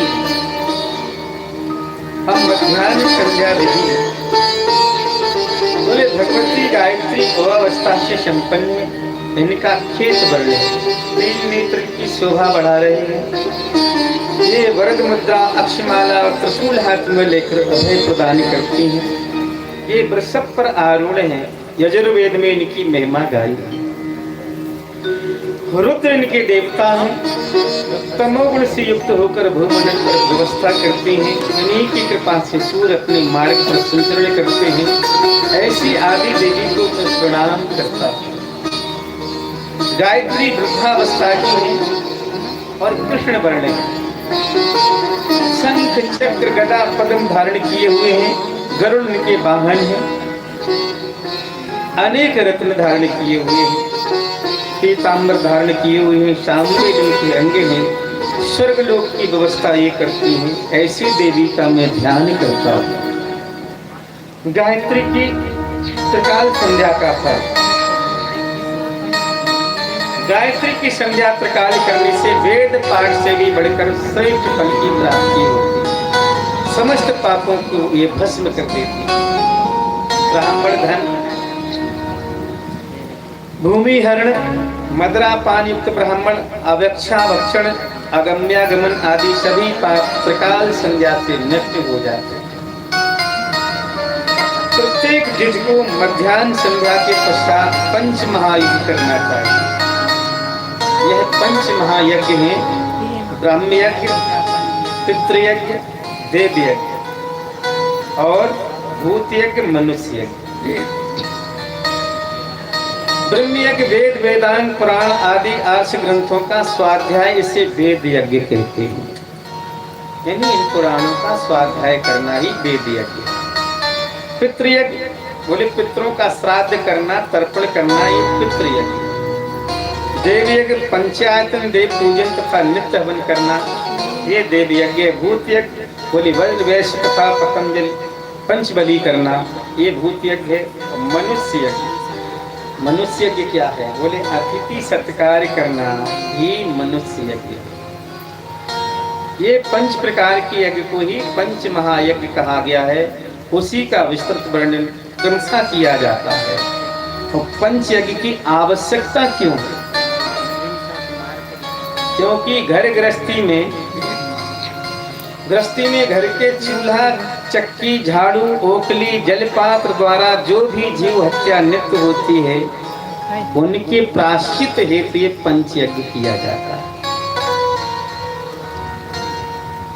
सा विद्या या विमुक्ति यानी ब्रह्म यज्ञ। समय न हो तो केवल गायत्री जप से ही ब्रह्म यज्ञ होता है, नहीं तो 4 वेद, 18 पुराण, वेदांग, छंद, निघंट, शिक्षा, ज्योतिष, व्याकरण, कल्प सूत्र, गोही सूत्र, न्याय, वैशेषिक दर्शन, योग दर्शन, सांख्य दर्शन, मीमांसा, स्मृति ग्रंथ, रामायण, महाभारत, तंत्र आदि का नित्य अध्ययन ही बोले ब्रह्म यज्ञ। और इससे शक्ति मिलती है, ऐसे नहीं। पितृयज्ञ बोले एक एक पितर को तिलांजित मिश्रित जल की 3-3 अंजलियां प्रदान करें। तर्पण नहीं करने से अतर्पता शरीरा दुधर बनती, तर्पण न करने से देव पितर उनका बोले रक्तपान करने लगती है। मिट्टी तथा लोहे के पात्र में तर्पण नहीं करें और बिना उसके भी तर्पण नहीं करें। तर्पण देव, ऋषि, दिव्यपति, सुपुत्र आदि के लिए किया जाता है। अंत में नित्य दान, नित्य अपनी शक्ति के अनुसार श्रद्धा से दान करना चाहिए। यदि विपन्न स्थिति हो, यानी वो गरीब है, दरिद्र है, तो भी आधा ग्रास ही दान क्यों न करें, लेकिन करें। जिस दिन दान नहीं दे पाए तो पश्चात आप ऐसा करें कि जिस तरह से लुटेरे से लुट जाने पर मनुष्य शोक करता है। दाता पूर्व मुख, गृहीता उत्तर मुख करे। माता पिता गुरु को अपना पुण्य भी दान किया जा सकता है। यानी धन नहीं है तो इनको तो अपने पुण्य भी दान किए जा सकते हैं। किनको? माता पिता और गुरु को अपना पुण्य भी दान में किया जा सकता है कि मैंने जितने पुण्य किए हैं वो तुम्हें दान में देता हूं।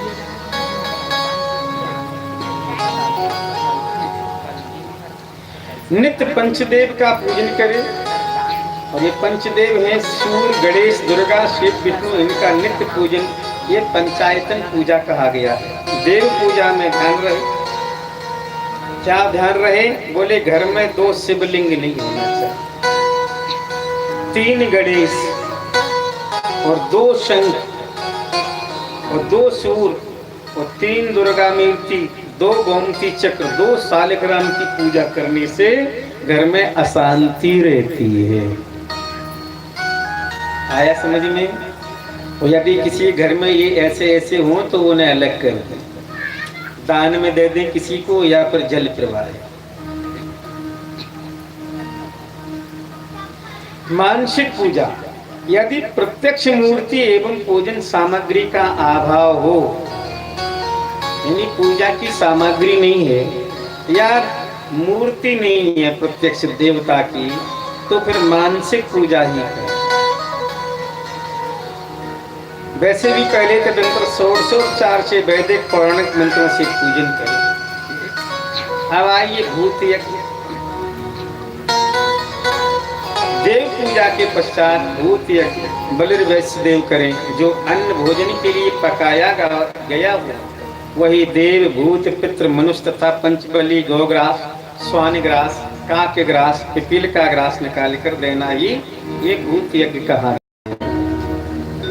समझ में आ रहा?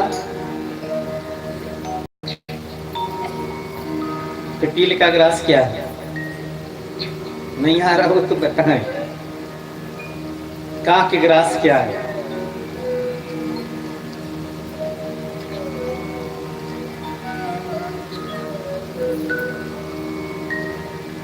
यानी हमारे भोजन के लिए जो भोजन रसोई में पकाया जाता है उसको भोजन करने से पहले ये 5 ग्रास इनके लिए निकालें। एक तो गौग्रास, गौ के लिए है ना, और स्वान कुत्ते के लिए, काक कौवे के लिए, पिपीलिका चींटी के लिए। ऐसे ये 5 ग्रास निकाल करके पहले कहने का मतलब इसका अर्थ ये है कि भोजन केवल खुद के लिए नहीं बना है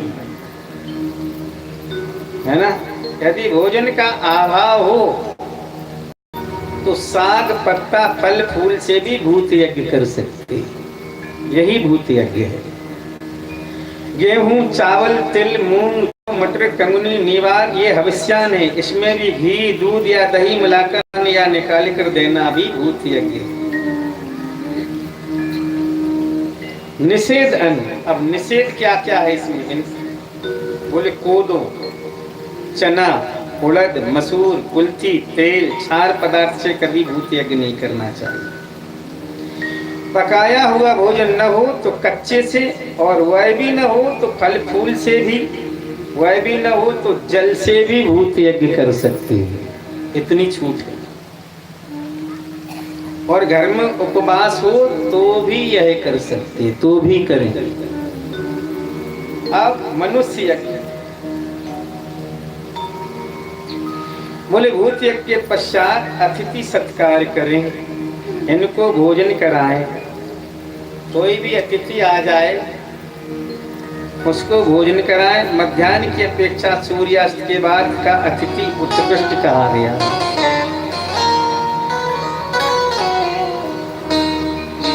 यानी सूर्यास्त के बाद यदि कोई मेहमान आता है तो वो उत्तम माना गया। वैसे तो किसी भी समय आए हुए अतिथि को भूखा न लौटाएं। अभाव की स्थिति हो, यदि तुम्हारे पास कुछ है नहीं खिलाने पिलाने को, तो फिर उसको मीठी बातों से ससम्मान बिठाकर जल देकर ही संतुष्ट कर।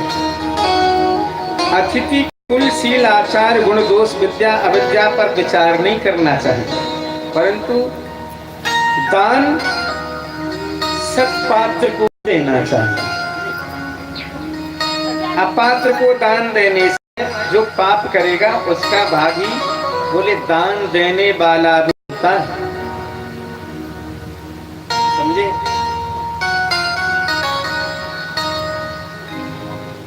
मान लो बहुत से भिखारी ऐसे होते हैं वो देखने में दरिद्र दिखाई दे रहे हैं, और हमने उनको दरिद्र मान के ही दान कर दिया, 10-50 रुपए दे दिए, शाम को जाके उनने दारू पी ली उसी पैसे से। वो किसी काम का दान नहीं है, उसका पाप के भागी बल्कि तुम भी बन गए।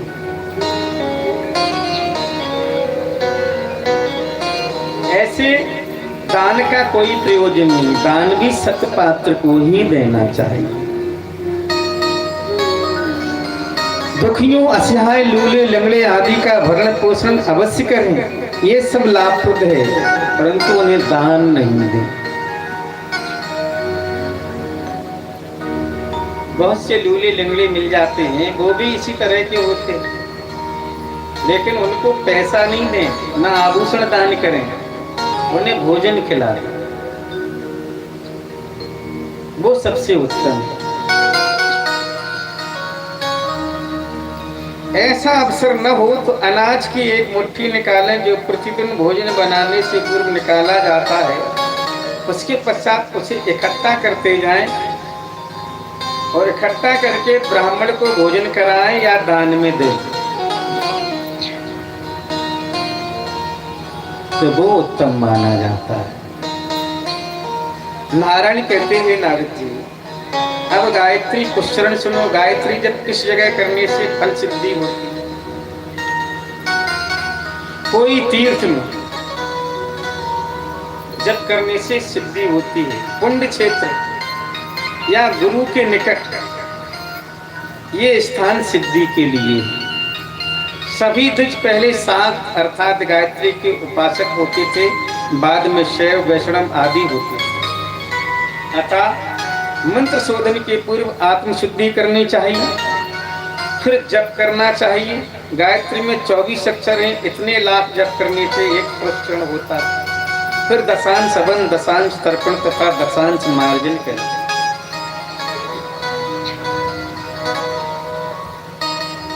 और साधक को पृथ्वी पर शयन करना चाहिए। जो गायत्री का उपासक उपासना कर रहा उसको जमीन होना चाहिए। मन में धार्मिक भावना रखें, क्रोध का निरोध करें, क्रोध नहीं हो, इंद्रियों पर विजयी बने, थोड़ा सा तथा मधुर भोजन करें। ज्यादा भरपेट भोजन करेंगे तो आलस दौड़ेगा, अशांति होगी। चित्त को शांत रखें, नित्य तीनों समय स्नान करें और मोहि से पवित्र वाणी बोलें। शूद्र, पतित स्त्री, ब्राह्मण, चांडाल, नास्तिक आदि इन लोगों से वार्ता भी न करें। यह नियम सभी व्रत पुष्टि के लिए जो गायत्री का पुरस्चरण करते हैं।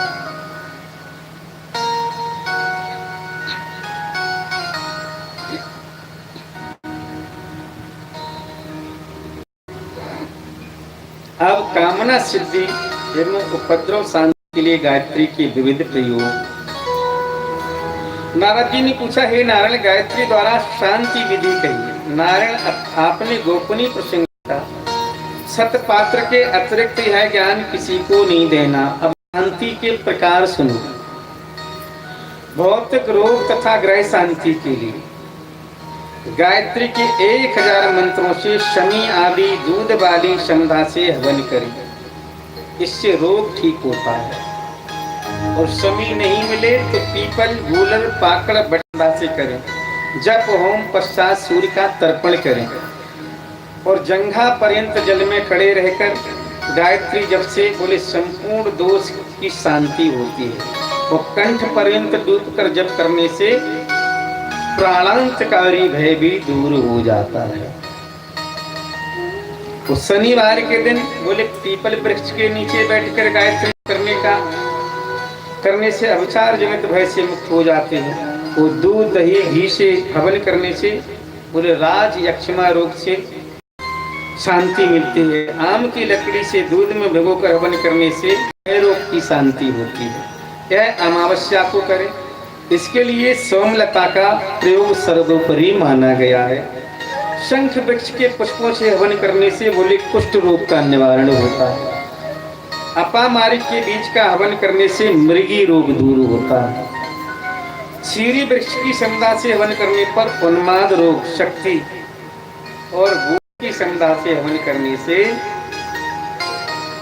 असाध्य प्रमेह रोग दूर होता है। और दूध, दही, घी से हवन करने से मसूर का चेचक रोग शांत होता है। और जंगली वैद्य की संध्या से 7 दिन तक गायत्री मंत्र से हवन करें तो बिजली, भूकंप, राष्ट्रपत्रव आदि सभी शांत हो जाते हैं। और 100 बार गायत्री मंत्र का उच्चारण करके जिस दिशा में ढेला फेंकते रहें उस दिशा में कभी अग्नि, पवन और शत्रु का भय नहीं रहता।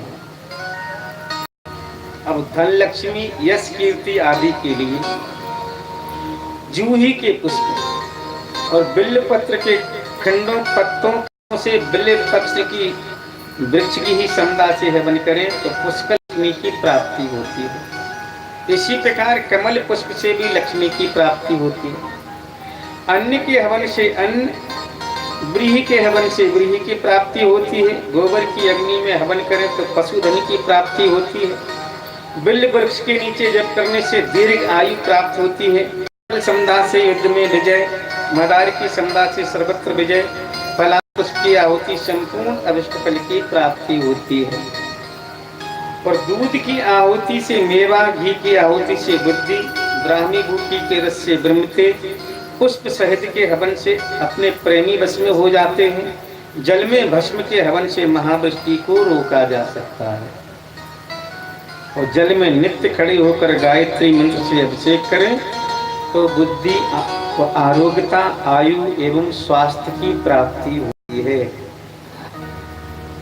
अब आयु, आरोग्यता एवं सिद्धि के लिए 1 मास पर्यंत दिन प्रतिदिन 1000 मंत्र से जप करें तो दीर्घायु, 2 मास के जप से आयु, आरोग्यता, 3 मास के जाप से आयु, आरोग्य और लक्ष्मी की प्राप्ति होती है। इसी तरह पुत्र, स्त्री, विद्या, यश, कीर्ति, जय आदि के लिए 1-1 मास बढ़ाते जाएं। जितने मनोरथ हो उतने मास बढ़ाते जाएं। अब अनेक पापों से मुक्ति पाने हेतु जैसे गौहत्या, जनित शुद्धि हेतु, 12 दिन तक 3-3 जाप करें। बस 1000 जप से अभ्यागमन, चोरी, प्राणी हिंसा, अव्यक्षाभक्षण, अग्रणी दान, सूतकादि दान लेने जैसे पापों से बोले मुक्त हो जाते हैं। यदि कोई मनुष्य मिश्रित पापों से ग्रसित हो तो वन में रहकर या तीर्थ में रहकर 1 मास पर्यंत प्रतिदिन 1000 गायत्री जाप उपवास करते हुए करें। प्राणायाम पूर्वक जब श्रेष्ठ होता है, इससे शीघ्र फल की प्राप्ति होती है। तो 24,000 गायत्री जप को कृष्ण व्रत, 64,000 जप को चंद्रायण व्रत के समान माना जाता है। और नित्य नैमित्तिक काम्य कर्म को विधि पूर्वक करने से सभी पापों से मुक्ति हो जाती है। यह आचरण प्रमुख है।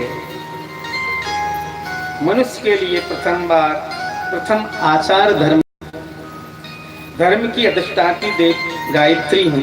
यही समझ शास्त्रों का सार भी है। और आचारवान मनुष्य सदा पवित्र, सुखी एवं धन्य है, इसमें संशय नहीं है।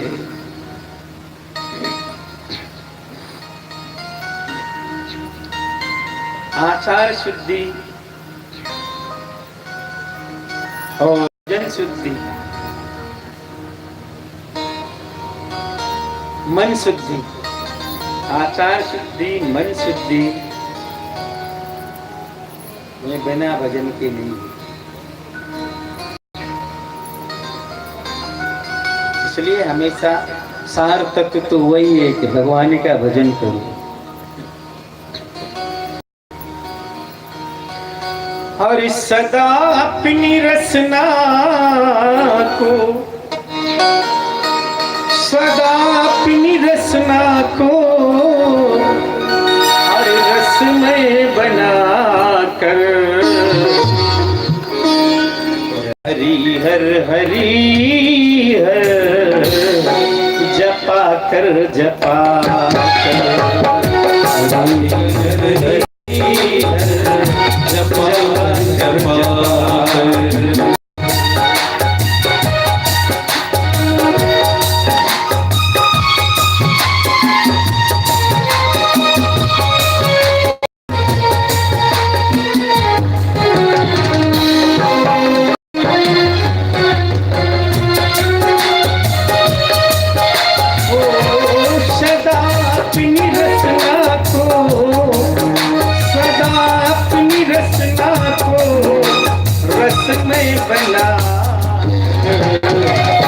हरि ओम शंकर जपा कर, जपा कर हरि हर हरि हर जपा कर, जपा कर।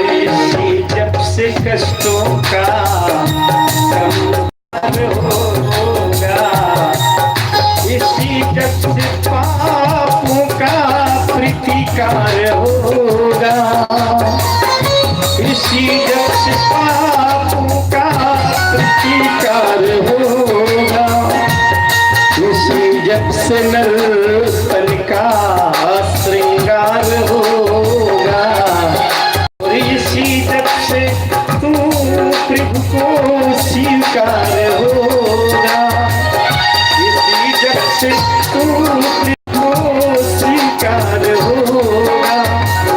ये श्वासों की दिन रात, ये श्वासों की दिन रात माला कर हरि हर हरि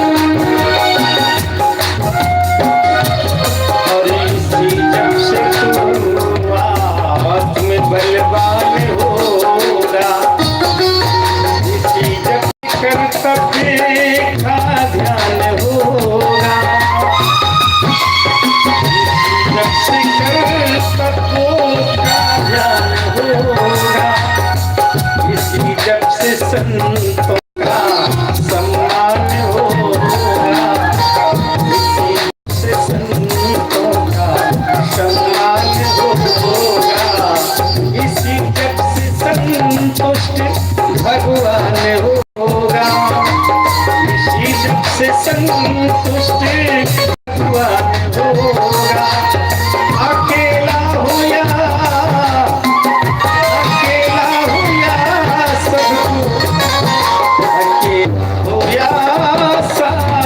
सबको मिला हरि हर हरि जपा करो जपा, हरि ओम शंकर जपा करो जपा।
इस जग में कल्याण दाता, और इसी का कोई रूप, इसी का कोई रूप हर मन में बिठा कर जपा करो जपा करो, हरि हर जपा हरि ओम शंकर जपा करो जपा करो।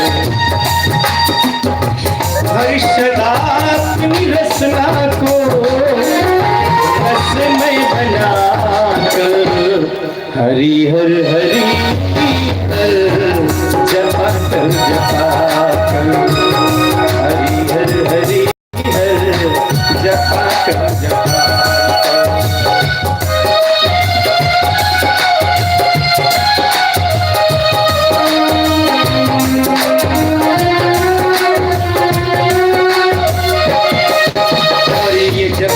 तेरे मन को ललचा रहा, ये जब जब तेरे मन को ललचा रहा हो, इस पंथ पर ला रहा हो, मजा श्री हरि नाम का आ रहा हो, मजा श्री हरि नाम का आ रहा हो। हरि हरि हर हर कुछा रहा हो, हरि हरि हर हर कुछा रहा हो। तू कुछ प्रेम के दिन, कुछ प्रेम के दिन किसे बहा कर हरि हर हरि जपा कर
अब नारायण कहते हैं कि हे नारद जी,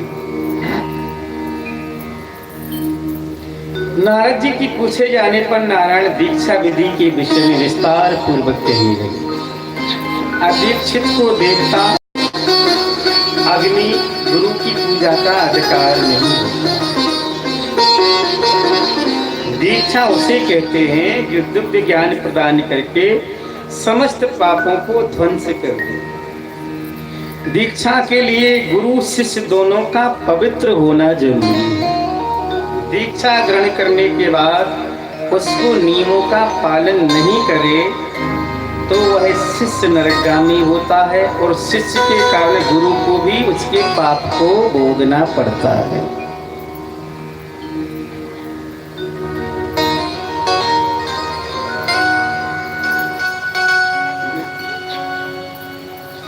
जन्मेजय ने पूछा कि हे पराशर नंदन व्यास जी, आपने संपूर्ण शास्त्र का सार रूप शक्ति की उपासना को बताया, परंतु यहाँ कुछ वैष्णव, कुछ शैव, कुछ गणपति, कुछ कापालिक, कुछ बलिकलधारी, कुछ बौद्ध, कुछ नास्तिक, कुछ तर्क वितर्क से सब क्यों इतनी असमानता इस विषय में स्पष्ट की? इसके अतिरिक्त मणिद्वीप के विषय में भी बताया।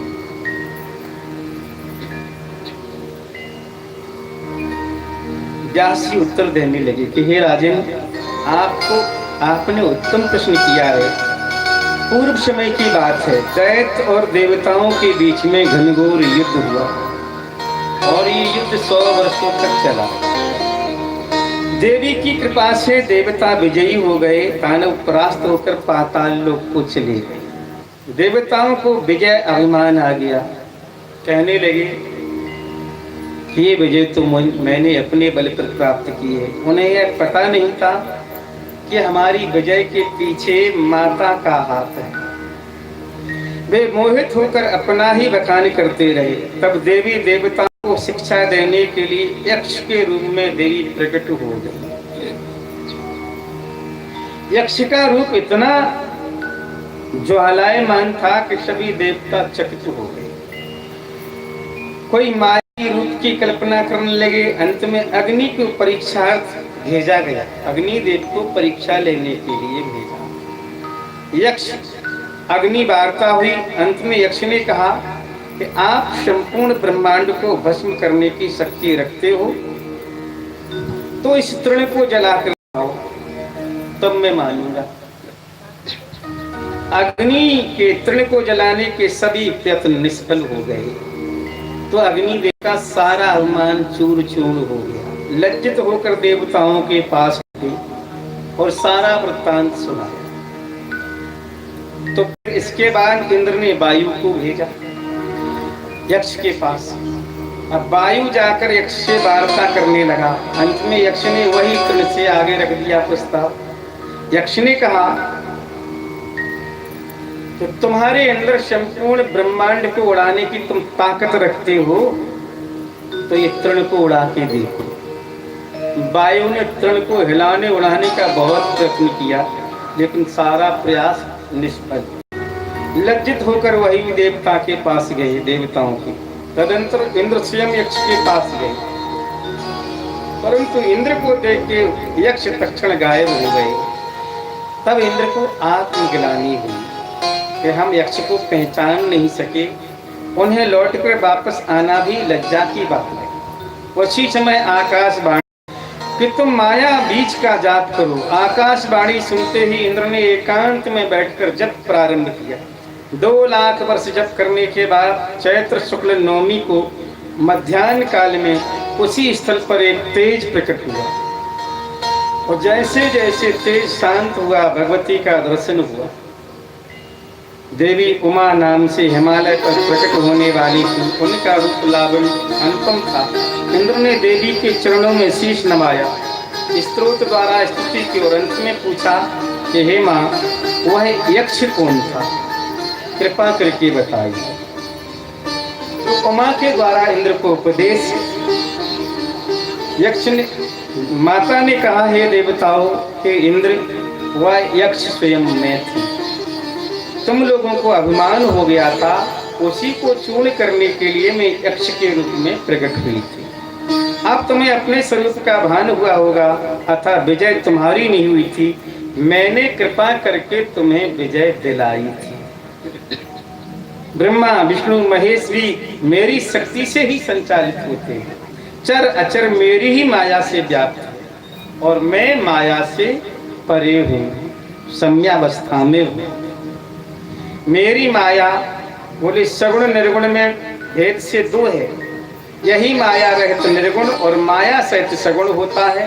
सृष्टि स्थिति और प्रलय में मैं ही प्रेरित होकर कार्य कराती हूँ। देवी इस प्रकार उपदेश देकर अंतर ध्यान हो गई। देवता भी देवी की समग्र आराधना में संलग्न हो गए। गायत्री की दीक्षा स्पष्ट वेद में है। द्विज गायत्री की उपासना किए बिना दूसरा मार्ग अपनाने से बोले नरकगामी अथा शैव वैष्णव आदि धर्म से ऊपर गायत्री देवी की उपासना की महिमा। सतयुग में तो सभी गायत्री की उपासना करते थे, अभी आकर मूल तत्व को छोड़कर भ्रमित हो गए हैं, नाना धर्म मार्ग अवलंबन करने में लग गए हैं। अगले अध्याय में बोले गौतम ऋषि का दूसरा दृष्टांत सुनाता हूँ। दास जी कहते हैं जन्मेजय, एक समय की बात है, इंद्र ने प्राणियों को कर्म फल भोगने के लिए 15 वर्ष पर्यंत जल बरसाना बंद कर दिया। सर्वत्र दुर्भिक्ष अकाल पड़ गया, घर घर में लोग मरने लगे। भूख के कारण कई लोग घोड़े सुअर शव आदि खाने लगे। अब सर्वत्र हाहाकार होने लगा। ऐसी विकट स्थिति में ब्राह्मणों ने एकत्र होकर गौतम ऋषि की शरण ली। शरण में जाने का निश्चय किया। वे भगवती गायत्री की उपासना करते थे, वही हमारी रक्षा करेंगे। तदंतर पूर्व पश्चिम उत्तर दक्षिण सभी दिशाओं में ब्राह्मण, इन सारी दिशाओं के ब्राह्मण गौतम के आश्रम शरणागत हो गए। गौतम ऋषि ने भी सभी का सम्मान किया। परिस्थिति को समझकर मुनि ने सभी को अभय किया। आप सभी निर्भय हो जाइए। ऋषि ने कहा, मैं आपका दास हूँ, ब्राह्मण मेरे आश्रम में रहें, यह कितना अहोभाग्य है। यहाँ रहकर आप सब अपने कार्य में व्यस्त होइए। अब गौतम द्वारा गायत्री की स्थिति। अतिथियों को मुनि ने इस प्रकार आश्वासन दिया और गायत्री की स्तुति की। मुनि की प्रार्थना से देवी प्रकट हो गई और उन्होंने भी अभयदान लेते हुए पूर्ण पात्र प्रदान किया, जिससे सबका भरण पोषण वो कर सकते। और पात्र देकर देवी ने कहा कि यह पात्र ऐसा था जो इच्छा करे सो मिलता था।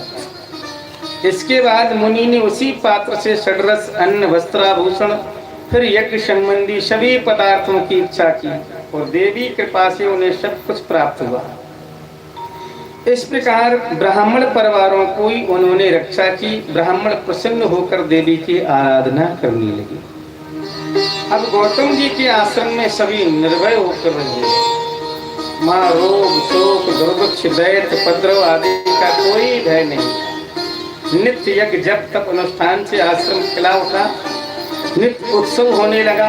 यज्ञ भाग पाकर इंद्रादि देवता भी मुनि के गुणगान करने लगे। इंद्र ने तो यहाँ तक कहा था, ये गौतम मुनि तो इस दुष्काल में हमारे लिए कल्प वृक्ष बन गए। जहाँ जीने की आशा ही नहीं, वहीं हमारे लिए यज्ञ करके ये संतुष्ट कर रहे हैं। यह सभी भगवती की ही कृपा थी। इस प्रकार अपनी तपस्या के प्रभाव से 12 वर्ष तक गौतम जी ने ब्राह्मणों का भरण पोषण किया और उनकी रक्षा की। अब नारद जी का गौतम ऋषि के पास जाना। इसी बीच में नारद जी इंद्र की बात से प्रसन्न होकर गौतम ऋषि के आश्रम में देखने गए और कहा कि आपका यश मैंने देव सदन में यानी इंद्र के मुख से सुना था। सचमुच आप धन्य हैं, आपका यश तीनों लोकों में गाया जा रहा है। ऐसा कहकर के नारद जी वहां से चल गए। इस प्रकार गौतम ऋषि की सर्वत्र जय जयकार होने लगी। और बारिश भी होने लगी। इसी बीच कुछ कृतज्ञ ब्राह्मणों ने मुनि का पतन करने का विचार किया।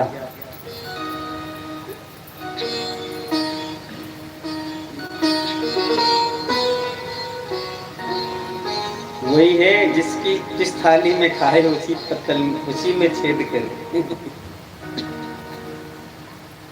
गौतम जी का अपयश करने के लिए ब्राह्मणों ने एक जरा अवस्था वाली मायावी गौ बनाकर गौतम की यज्ञशाला में भेज,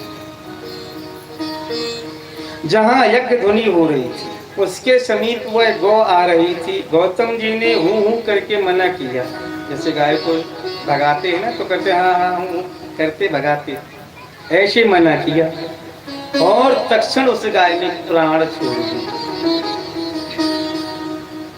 इससे मुनि को गौ हत्या का जघन्य पाप लगा। वे अत्यंत दुखी हो गए और सोचने लगे कि इसका कारण क्या है, ऐसा क्यों हुआ। और सोचने के लिए उन्होंने भगवती का स्मरण करके आंखें बंद की तो पता लग गया कि यह सब कृतज्ञ ब्राह्मणों की काली करतूत है। जिनको पालन पोषण किया उन्होंने ही ये माया रच दी। तो गौतम मुनि का कोप तथा ब्राह्मणों को कठोर श्राप दिया।